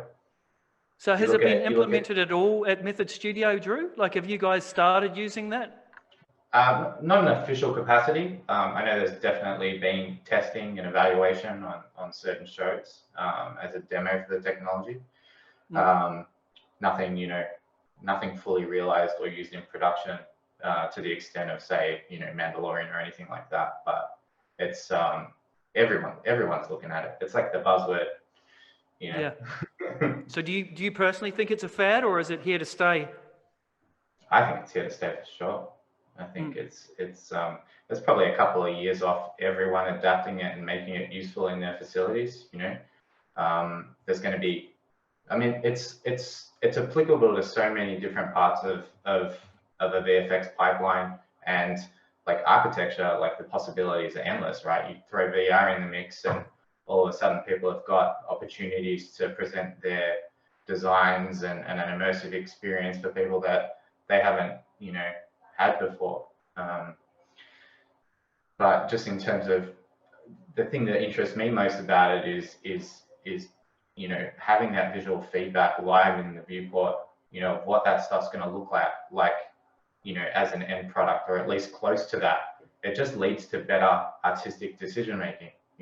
If you're a layout artist and all you're seeing in your viewport is gray objects, it's very hard to make something look beautiful and make good decisions about where you're placing objects. And Unreal's a great, it's going to facilitate that workflow and allow them to be able to get closer to that vision as they're working. And Andrei, yourself, are you guys using much Unreal at BINYAN? We've dabbled. It is in our technology vision, but on a day-to-day basis, not yet. I'm, obviously saying yet because, particularly Unreal 5 and things that people are saying about it, like, I think is going to be a big part of the future for us, especially kind of more like immersive experience type projects that are not just, for us, we're not there to create video game experiences for people that are essentially buying real estate and architecture. But if we can create entertaining kind of sales journey-ish experiences that are partially curated, partially user-driven, I think there's a lot of future in that. Not to mention, look, you can't be skeptic about it. You got to get on board. So yeah, it's the near future, I think. Cool. And Simon, like, is that an avenue that you would consider teaching at the school? Like, is it a big enough or strong enough sort of buzzword that you have looked into actually doing specialty courses for? Oh yeah, 100%. Yeah, we're teaching Blender, we're teaching UE4, all of those programs, all of that software. Obviously in games, we're talking with people that are in sort of VFX sort of area, but in games, that's not in the near future. That's we've been doing it for 10 years. You know what I mean? So it's if students want to work in games, you have to know UE4. Or Unity or whatever the case may be, but it's really exciting that it's starting to move into VFX and stuff, and obviously with the hardware improvements that is happening, that's why it's possible, because students can have a laptop in their class and they're working in UE4 on their $1,000 laptop in the classroom. which like 10 years ago was just impossible, right? Yeah. No, it's amazing. I think there's been a few technical issues with Shane's video, so we might just jump to Andrei's first. I think, Andrei, if you're good to go, are you good to go? Yeah, you're always good to go. I had a joke, but that takes too long to tell. So, but never mind. Okay, I'll just really quickly. Do you want to? This is just okay. Let's do my presentation or the joke. Which one do you want to hear more? The joke. It's got to be the joke first. It's a Jewish joke. This two elderly Jewish men they're sitting there, and the one says, recently I went to a great restaurant. It was really fantastic. Yeah. Another guy says, really, what is it, the restaurant? What is it called? He says, what is it called? What is it called? What is it called? It's like a flower with the spiky, it's like Rose. Yeah, Rose. What is the name of the restaurant? He calls to his wife. You laughing? I can't tell. I'm sure that was super funny. No, the chat is going ballistic. There's so many laughs going on right now. It's hilarious. He forgot his wife's name because he's old and he's okay. Hey, it's never a good joke if you have to explain it, Andrei. Let me tell you that. It's never a good joke if you have to explain it. Okay. Well, it All was right. one of the top 3 jokes. Okay, Cool. hello So everybody. I think we should. Do we want to play your show reel first, or you want to go straight into your? So let's do your show reel first. So I just tell you what I'm gonna. Yes. So just one sec. I'm going to talk a little bit about our work, show a bit of our work. You can kind of go see it on the website quite a bit. I'm really excited to share the show reel, but I also want to talk quite a bit about how we've gone through this whole lockdown situation and sharing a bit of that. So yeah, let's go real, go live.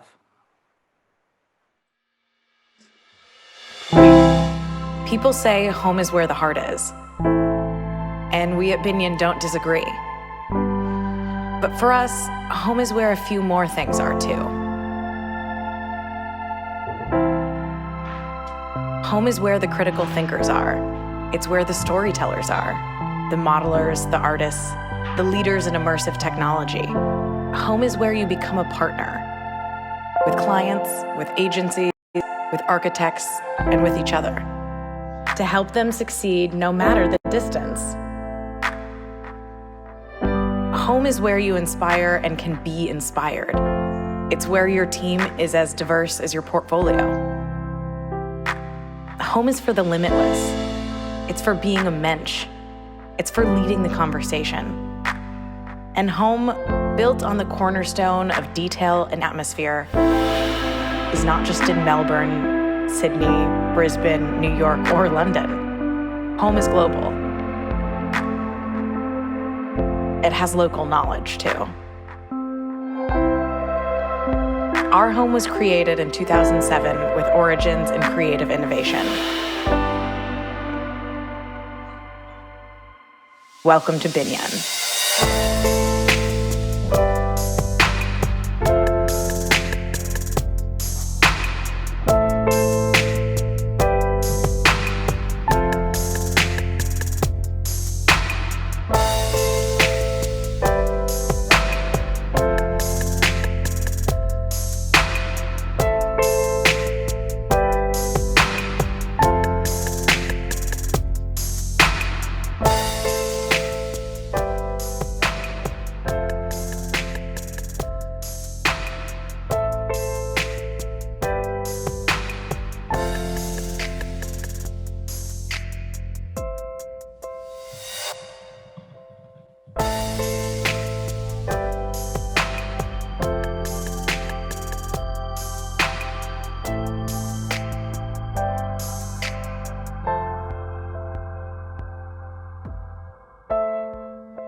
Welcome to BINYAN.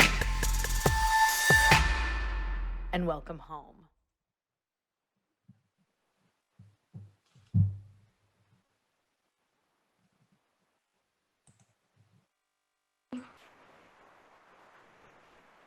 Cool. Is it finished? It's finished. It's all yours. The stage is yours, Andrei. Okay, cool. All right. Whoa, it's loud. Okay. Is it finished? It's finished. It's all yours. The stage is yours, Andrei. So. They're frozen there. Okay, Avram will go. I've got. Okay, go get ready for bed.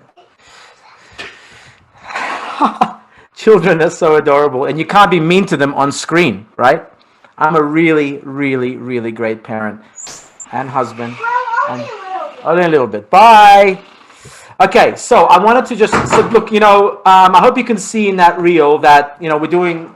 We're trying to broaden the lane of ArchViz as wide as possible, as wide as the tumbleweeds may roam, and introducing all sorts of new ideas, inspiration, technology, talents, getting our clients to get on board with new cool stuff that we love to do, and they are getting more and more on board. So it's definitely heading in a really awesome direction. Sound's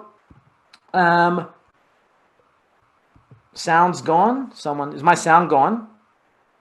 No. Someone just messaged me. No. Shut up, Mick. It's all good. Mick, what are you talking about, mate? Typical. Anyway, look, I want to share a little bit of our journey through the last period here. I made a bit of a PowerPoint, very dorky, but let me see if this works. Okay, I can share my screen. So let me I'll show a bit of more of our work. Alvin, can you give me like a 5 minutes to the end, some nudge or something? No worries. Yeah, cool. So I'll just look. The reason I want to talk about this is, okay, can everybody see my screen? Yep. We can see I'm going it. to say yes. Yeah, Yep. cool. The reason I want to talk about this is because, I don't know, obviously, our work is not secret. You can go and see it, and then any questions, more than happy to address. But I think this has been a pretty crazy, unprecedented kind of period that's tested everybody. I kind of want to share ideas for others out. I don't know if it's over or it might come back or whatever, but it's been quite a journey of discovery for us. So I thought to show everybody what we've been up to. So Lockdown, Culture and Cool Work 2020. That's my very creative title. Okay, next slide. How do I do? Okay, so a few things that we've been up to.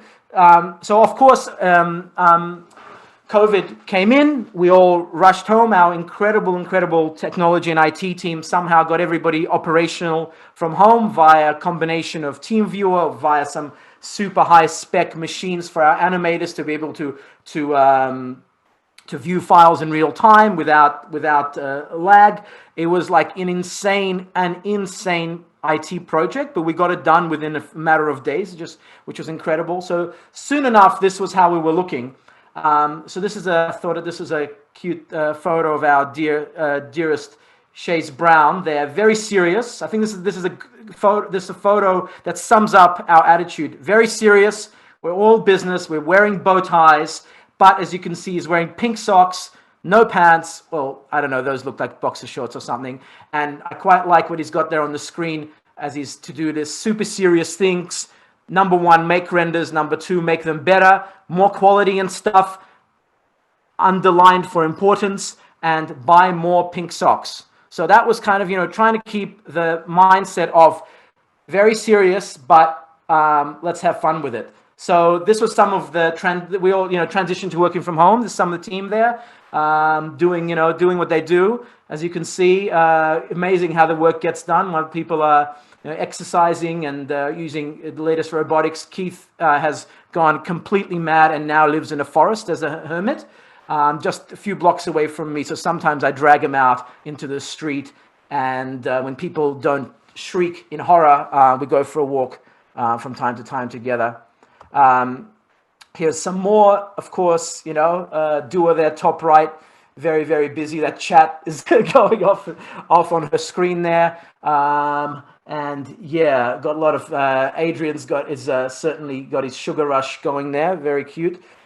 This was something we did, which I felt was so basically one of the things that I found was that, the experience for people has been very different depending on what they are, depending on their kind of home situation. So we wanted to make sure that we address that and don't kind of have a blanket approach to everybody. Melbourne, our Sydney team came back to work relatively quickly. Our Melbourne team and New York team realized they're not going to be going back for, 10 years. In Melbourne, we were about to get back, and then all of a sudden our bubble was burst, and we were back in our homes. So to kind of cheer everybody up, our wonderful HR manager, Kerry, arranged presents, and they were delivered. That one on the right there is Kerry's grandson dressed in some kind of outfit, delivering Elise her gift. So it's pretty, it was quite important to understand where everybody's headspace is. And one of the things I remember talking about to a few other business colleagues that I talk to about life and work and drown my sorrows and celebrate my, and, you know, try to not go too crazy. People were telling me, like, if you have a strong process and if you have a strong culture in your company, then you can do it remotely. You can get through this. And for us, at first, I was like, oh my God, this is never going to work. We've always said to ourselves, we can't do what we do remotely. We're way too creative, way too special. It's never going to work. Oh my God, everything's going to collapse. Lo and behold, it didn't. But I think part of that is because, like, culture and the vibe and the teaminess and the way we work together has always been a big focus for us. So that's, you know, a few people have really become real babies, and some went a bit feral, as you can see there. Very sad that 3 of our team have now transformed into babies and cats. But very adorable, very, very adorable, much more adorable than they were in their human form. Something we always try to do all along is, like, we have, so the Melbourne team actually have a Friday game show. I don't know how this one works. Sketchfolio. We had a Who Am I, a geo guesser, where it shows like a Google Street View of an area and you have to guess where it is. True or False was another really cool one, where I got to tell a story about when Truth or False, whether I was expelled from 2 schools as a kid. And you'll have to ask me privately if that was true or false. That was mine. Everybody had to figure it out. It was quite a lot of fun. So what we also did, we had our website, which we had been working on for so many years, painstakingly, and almost to a level, how long it took, it's like the shoemaker's son doesn't have shoes kind of situation. Our new website, and instead of launching, we did a prank basically, which a few screenshots from the prank. We basically did so it's like, hey, I recorded a video, go, hey everybody, new website, super, super cool, watch it. And then instead of that, the Phil Collins song comes on that, you know, you can't hurry love, you just have to wait. Da, da, da, da, da, da, da, da, da, da, da. And then it cut away to all sorts of BINYANians basically doing all sorts of funny things. Yes, Mick, sorry about you in the shower there, but I had to do it.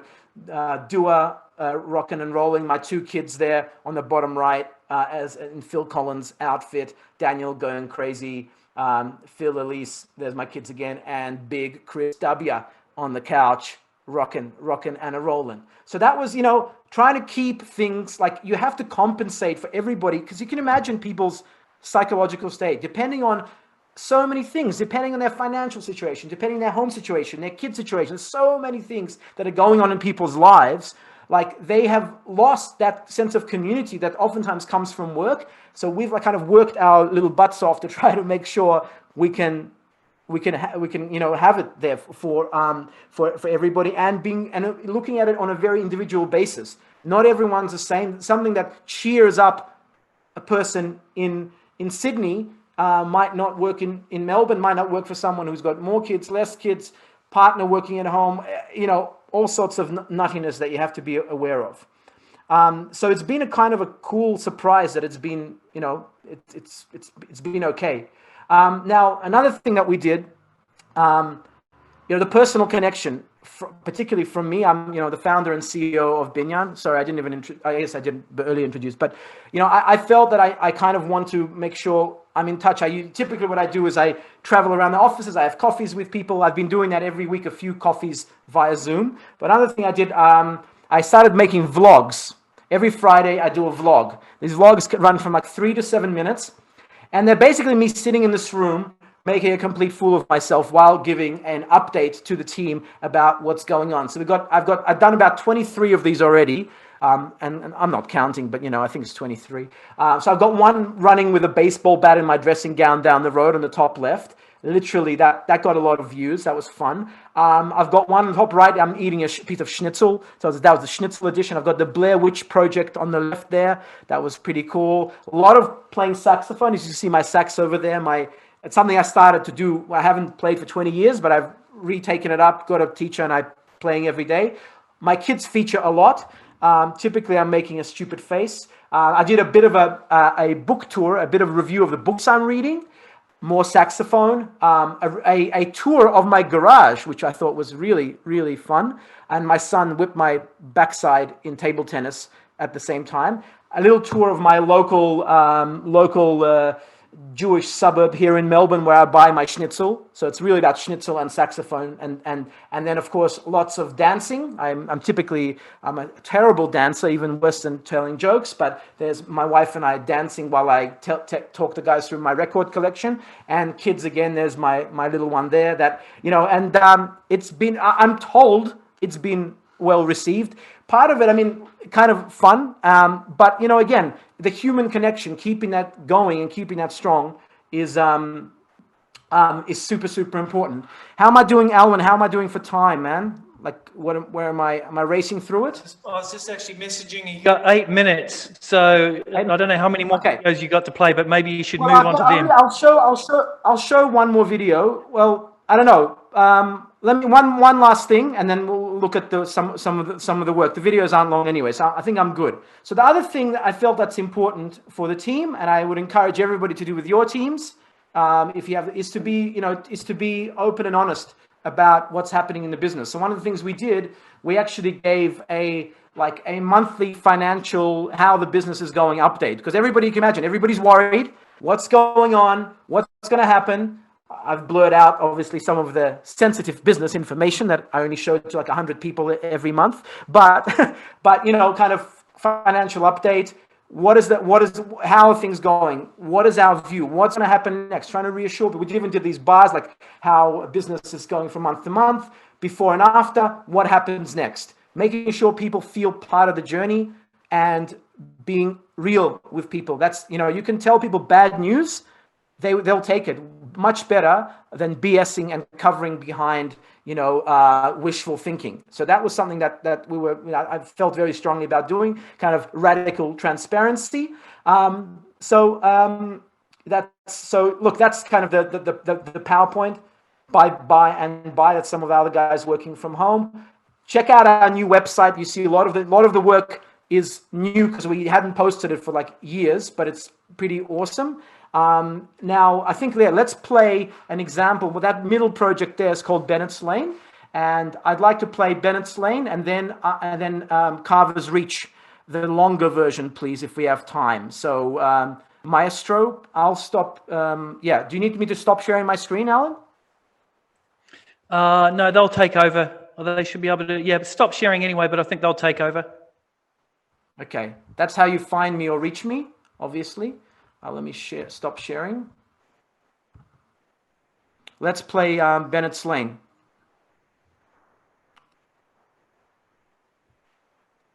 Please. Maybe that's the major word. Please. Wait. Maybe. Please, guys. I want everybody to dance. I'm just like that fish. Now when I say hold yourself, I want all of you get ready to stop. When I say stop, don't move. And when I say get it, I want all of y'all to go boogie. Hold it now. Boogie woogie, stop.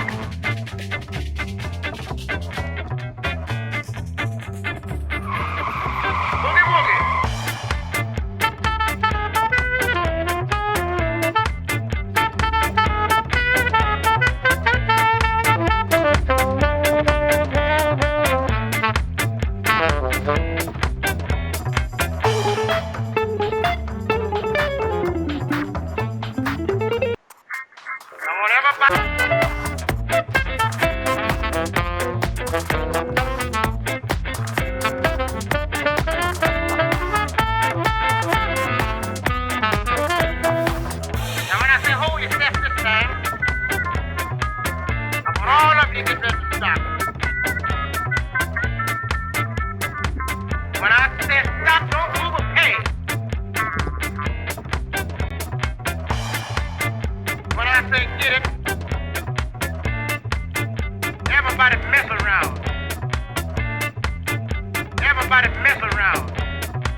Mess around. Cool. So, that project, just by way of background, is obviously close to my heart. Bennett's Lane, anybody from Melbourne knows, was a jazz club on that venue, and the developer bought the site, made this project. The building kind of looks like a musical instrument, so we wanted to riff off that. That was a double entendre there. And to, bring a bit of the history into it, so it's not just like gratuitous, let's put a jazz track. I've basically been asking to do an animation with a jazz track for 5 years, and the guys always, very cute, Andrei, just shut up. But for once it was appropriate, so we did that. We actually got a custom track scored, and so it was super fun. We filmed a jazz band playing, and there's a whole other version of that film that's going to have them kind of like a boring office meeting, then all of a sudden turning into like a jazz show. That's still work in progress. I'm super pumped about that. But kind of trying to make sure we're not just like, just showing architecture. Of course, it's got to be fun. It's got to be human. It's got to be, have that energy. So that's that one. Do I have time for Carver's Reach, or are we good? Mate, you've got time. You haven't got time for Carver's Reach. You've got time to play one little tune on that sax, and then you're done, my friend. Everyone on the chat is requesting the sax. Okay, 1 second. He's putting his costume on. I don't have a read on, but I will. I only need like one request to play. Give me 30 seconds. All right, Shane, are you cool with this? It's just chewing in. It's just about to chew into your time, but while you're doing that, I'm gonna introduce my next beer, and it's called a Furphy. I love the name, Furphy. And it is a Fremantle beer here in Australia. But what I love about Furphy is their commercials. They're so funny. And I'm going to post it on the chat so everyone can see the commercials. Shane, over to you. What are you drinking? I'm on the Pirate Life. Another awesome Adelaide one. This one is Acacia and Passion Fruit. Was a bit of a risky one for me, but I'm glad I went down that path. A little bit fruity, but... Mate, I knew you always had a bit of passion fruit in you. I won't respond. All right, I'm posting this Furphy ad. Everyone's got to watch it. It's hilarious. Andrei, have you got that piece of bamboo and that saxophone yet? Yeah, man. Yeah, okay. Brilliant. Anyway, awesome. Everybody. Hey, Andrei, should we hold it to the end and you do the exit? Or do you want to do it a little bit now? I'll play us out, baby. I'm like this, Play us out, Shane. Should we cross over you and we'll do you, and then Andrei can play us out. Love it. Totally awesome. I'm ready to go for the guys in the booth wherever you are. You found the videos. Sophia, let's play Shane. Let's play Shane. Let's go. Let's do it. Please. We beg you. Yeah. Started as an architectural visualization studio.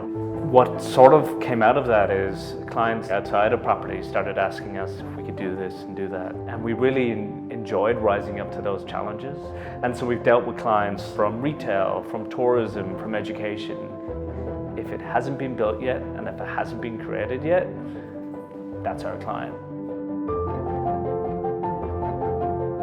What's exciting about working in visualizations is that we are the test ground of a lot of new technology that film and television is only just starting to pick up. We get to really test run brand new software and see how far we can push it. I'll show you what it looks like. Actually, will blow your mind. The biggest step up in technology is in real-time rendering. No more render farms, no more days and hours of waiting for turnaround. So rather than creating a room in 3D, we're creating a room in 3D that you can walk about, take photos, videos, as much as you like, and the rendering is almost zero. I think what we do is push the boundaries by using technology that's kind of infant and trying to figure out ways to do what we used to do even better with the new technology. So as opposed to just taking pictures of a material or getting it from the internet, we're actually scanning in these materials and we're producing stuff that looks so much more realistic than what you see in majority of the industry at the moment. I suppose it's very important to not be just a cog in a mechanism and have projects come off a conveyor belt. ModelFarm is just the opposite of that. I came from Romania along with my wife and young son. When I got the job offer from ModelFarm, what I was looking for in a company was to allow me to develop my skills, and in the few months that I've been here, I could see my skills actually develop quite a lot. In the end, it was an easy choice because Adelaide is such a family-oriented city.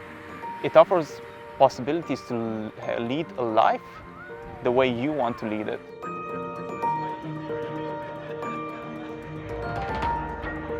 It's a close community, and every now and then 3D artists from all of the big firms in Adelaide meet up for a drink or two, and it's great because I've got colleagues that I used to work with, Shane's got colleagues he used to work with. We can talk about new tech, what's going on, other opportunities opening up in Adelaide. Technology will only get better and better. The artists that we have in the house, we can continuously pull in the very best in the world. There's a lot that's going to happen in the next few years.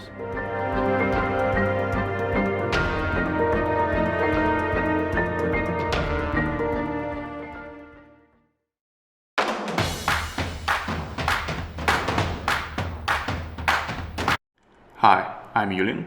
I'm the... Oh, well, Julian jumped the gun there. So we've got our some of our senior guys just giving some tech demos. I've told them to be snappy and quick, so hold on in there. Don't forget that Easter egg at the end, that light at the end of the tunnel is going to be Andrei on his saxophone. So first up, we'll start with our CG Soup, Julian. So roll the tape. ModelFarm, and today I want to talk to you about compositing. Now, my background is in architecture, so I've done quite a bit of work in ArchViz. I've also worked for the print industry, so I've done 3D visuals for tourism, education, product marketing. Now, what I found consistently important throughout all these industries is compositing. So it's really important to think about all of the elements that will make up the final image and how you organize and layer those elements. So I will show you a project that we've worked on, and you can see the final image here. Now, you can obviously tell that the main actor in this shot is the boat. And the key features for this project were location and mood.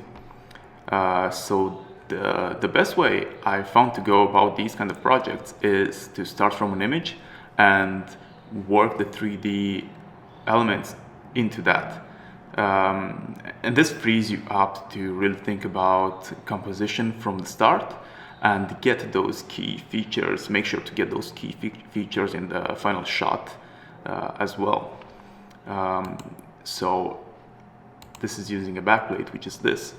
And what I wanted to do with the composition is to create a direct link between the Sydney Opera House, which conveys the location, and the main actor, so the boat. And that would create a diagonal line between the two, which would lead the eye from one to the other, and also have the bridge to frame the shot as well. So for that, I needed to extend the image downwards and also clean up the bottom part. So with having the boat integrated into this image, you would obviously need to think about getting proper reflections on the water and occlusion from the boat, and you would also need to have reflections from the Sydney Opera House and all the lights on the bridge on the water surface as well. So the only way to go about it is just to have the water in 3D as well. The image cleanup for the backplate was a fairly straightforward and easy process. So it was just using the content aware tool in Photoshop and the clone tool as well. And this is the final backplate that I've used. So I'll jump into 3ds Max and show you how the scene is laid out. This is the 3ds Max scene. So you can tell it's a fairly simple scene. You just have the boat asset, the surface of the water, and then the backplate, which is using an emissive material.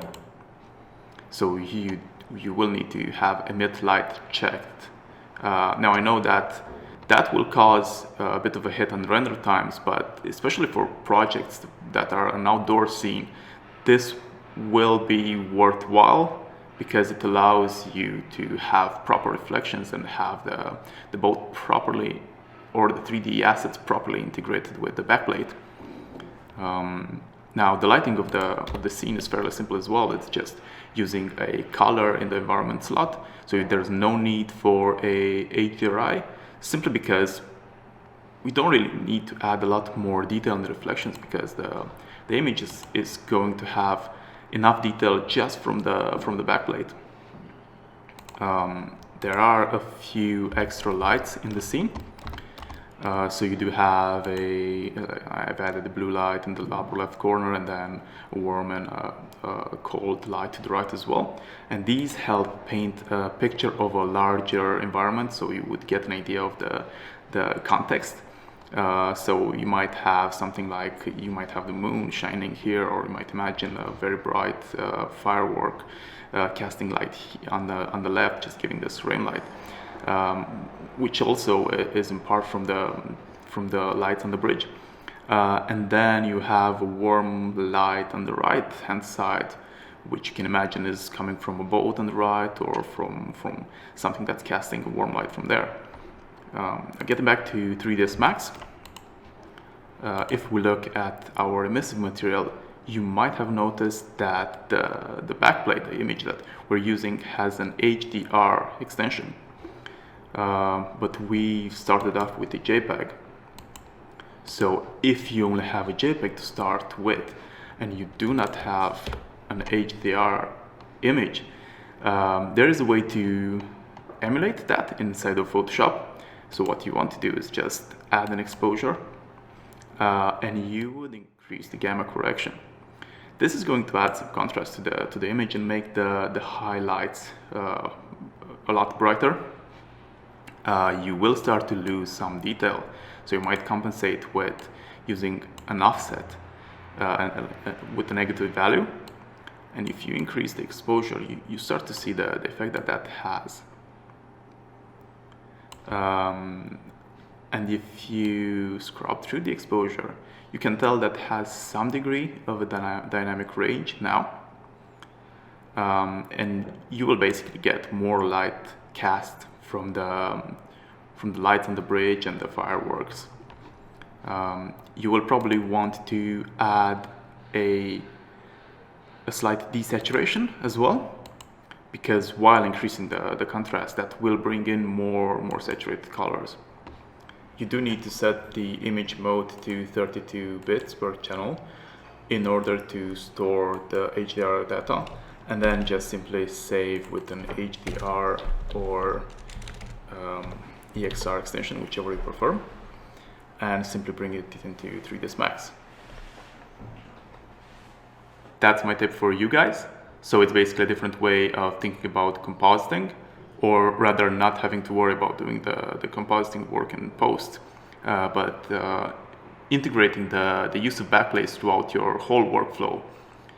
So there's a number of advantages to that. One clearly being that you will get a lot easier and probably better reflections and shadows and occlusion on your 3D assets from the backplate. So the integration will be a lot more straightforward. Now you will probably want to add a few more lights to your scene. So you'll probably want a good key light, a rim light. You'll basically need to have a proper art direction to that as well. So yeah, just think about composition and how you integrate all of your elements from the start, and that can become something that drives the project rather than a final step you would do in post. Hey guys, my name is Michael Elliott. I'm a senior 3D artist working here at ModelFarm, South Australia, Adelaide, and I've been asked, like my other colleagues, to share with you guys some tips and tricks or just some knowledge about working in Corona or Unreal or V-Ray. I'm going to specifically talk about Corona and some of the things that help me speed up my workflow on a day-to-day basis. Some things like Corona Select Material, some color ID kind of tricks that you can use, well not tricks, but like something I found out that was very beneficial for me that I think a lot of artists actually don't know about, and how I generally work with an interior scene file, which is what I'm going to predominantly base this entire kind of segment on, because that's what I work with, interiors. But I think a lot of the things I talk about here can be applied to any part of the industry, exteriors or environments, or whatever part of the industry you work on, I guess. So yeah, I hope you take something away from it. And if you do, pass along the knowledge, kind of what we're doing here, and enjoy. Thanks. All right, guys, here we are in 3ds Max with our kitchen scene. And as you can see, we've already got our light scheme applied to our kitchen cabinets and our medium scheme to our floor. I've set up the materials here already, but I'll show you how you can plug it into your Corona Select material. So if we choose our light scheme, that's already been applied. Select by material, select all of these, and then if we isolate, and just make sure we're selecting just to the parts that we need. If we grab our Corona Select material, that can be found down here.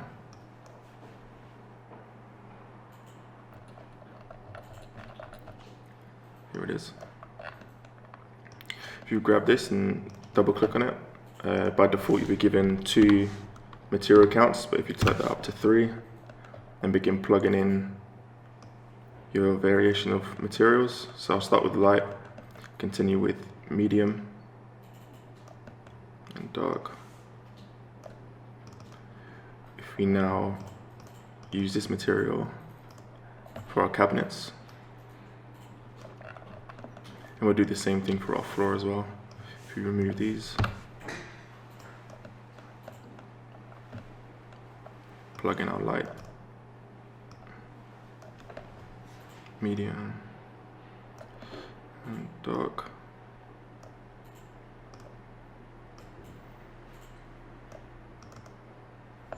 And we'll apply this to the floor. Cool. So I did a quick test render before. This is what it was looking like with our light scheme. If I do another render with our Corona Select material attached,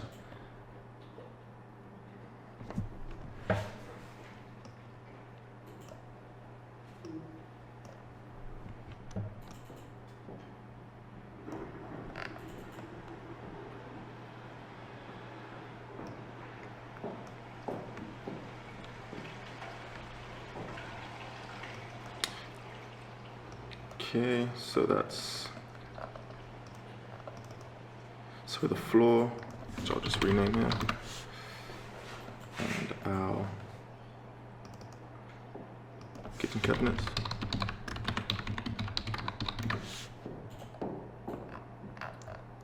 If I just choose this and change this to medium, and I change this to medium also, you'll see that this will update.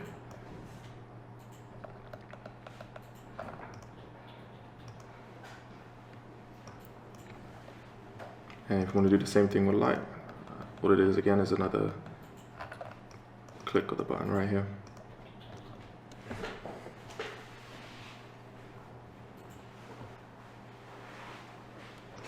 And just demonstrate dark real quick as well.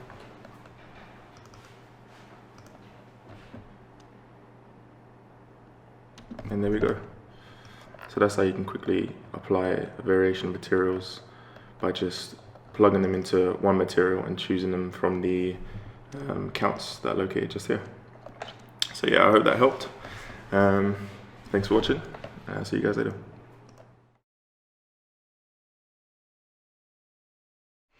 Hey everyone, my name's Dan Thompson. I'm one of the senior CG artists at ModelFarm here in Adelaide, South Australia.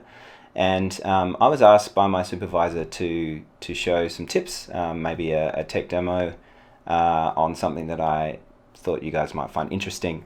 So I'm a visual effects artist. I come from a visual effects background. I've been doing that for about 12 years, and I've just recently moved over into the real-time space. So I'm using Unreal Engine and basically trying to find ways to do the things that I'm used to doing in visual effects within this new context. So one of the things that I thought I'd show you guys is just how to set up UDIMs in Unreal. So you can use multiple UV tiles on your assets with high resolution textures, and that way you can get visual effects kind of quality in terms of your texel density and the fidelity in your textures inside of Unreal. So yeah, without further ado, let's dive in and I'll show you how to set that up. Okay, so here we are in Maya. So we're just, I just thought I'd start with the most simplest object. So we've got a cube here, but the UVs, if we have a look at the UVs, we can see how they've been laid out. So they've been laid out, so we've got, the normal tile that you're used to using, and then we've got all these extra tiles. So these are our UDIMs, and then I've just got some textures that I've made in Photoshop. So these are our 6 textures for each UDIM. And one thing that's important to keep in mind is the naming convention for your textures. So I've gone with the Mari convention, which is, it's like .1001 dot extension. And that seems to be a good way to work across a lot of packages. And so to set that up in Maya, so we just go and we add a Lambert, and then we go into our file node, and you've got this UV tiling mode here now. And you can just hit generate preview, and then that actually shows you your all 6 maps loaded up. So this can sometimes go a little bit blurry. It just depends on how many resources your graphics card are using at the time. But it's really just to preview that it's working and the UVs are all good. So the next step is just to export this into as an FBX so that we can use it inside of Unreal. So we'll do that, and then we'll jump into Unreal and see if we can set up the same sort of thing. Alright, so we've opened up Unreal Engine. I'm using version 4.25.3, so latest version at the moment. And before we actually sort of go too far, I've just obviously just created a simple scene. I've imported that FBX cube into the content browser here, and then just dragged it into the scene. So there's no shaders, just some simple lighting. But before we go any further, we need to enable a thing called virtual texturing in our project settings. So we just search for virtual texturing. You come down here to virtual textures, and you just need to check this one here, and then it will probably ask you to restart. So you then need to restart, and then you're sort of good to go from that point. I've just left everything at the defaults, but obviously you can play around with those and look at the docs on how all of that works. So we've now got our cube in, and we need to bring in our textures. And something that's always caught me out with this is if you try to drag all 6 of these in, the whole thing's going to grind to a halt. I believe it's trying to sort of create a whole bunch of data on the fly for each one of these, whereas in the docs, it says if you just drag in just the first one, it'll automatically notice all the naming conventions, and it will see that this is supposed to be brought in as a virtual texture. So I'm just going to drag this first tile in, and then we'll just wait for it to do its thing. So it'll sort of build a texture, but it's going to be a virtual texture, so it'll be slightly different. Okay, there we go. So you can see it's got this icon, and you know that it's a virtual texture because it's got the VT down in the bottom corner. And if we double click on it and sort of zoom out, you can see it's brought in all of these separate files and laid them out like this, and you can see that it's using the virtual textures here, using the separate files here. So once we've got that, then I guess the lazy way to create a material is I can just right click on it and go create material, and it'll hook up the things inside the material for us. So let's just double click on that and have a look inside. And the most simplest setup you can imagine. It's just basically this, and you can see what's unique about it is it says VT, and then down here in the sampler type it says virtual color. And that's pretty much it. That's the bare minimum to get this working. Cool. So we've now got our material set up. So I'm just going to drag that onto our object. Now, at the moment, it looks a bit funky because I've got a command that I'm running that displays these virtual textures borders. So I'm just going to turn that off because and then we'll start from scratch. Let's try that again. There we go. Cool. So it'll look like this, and so you can see it's working because you've got all of your textures are loading up. The separate tiles are all being loaded at once, which is cool. But one other way to really inspect what's going on here is to use a couple of commands. So if you hit the tilde key and the command is r.vt borders, so I'm just going to use one that I've previously typed, and if you set that to 1, it will show a thing in the viewport. Sometimes it doesn't refresh, so you need to use another command, which is r.vt flush, and then you can see we've got this nice little preview. Now, so what's actually happening here? So each one of these squares represents 128 by 128 pixels. So you can see it's dynamically loading in more data as we get closer. So at the moment this texture it's only using 128 pixels to fill in this, but as we get closer it subdivides, and then you can see, okay, now it's using 128 pixels in just this section, and then as we get closer it keeps going until we get to the maximum resolution of the texture. I guess it's kind of similar to mip mapping in my mind anyway.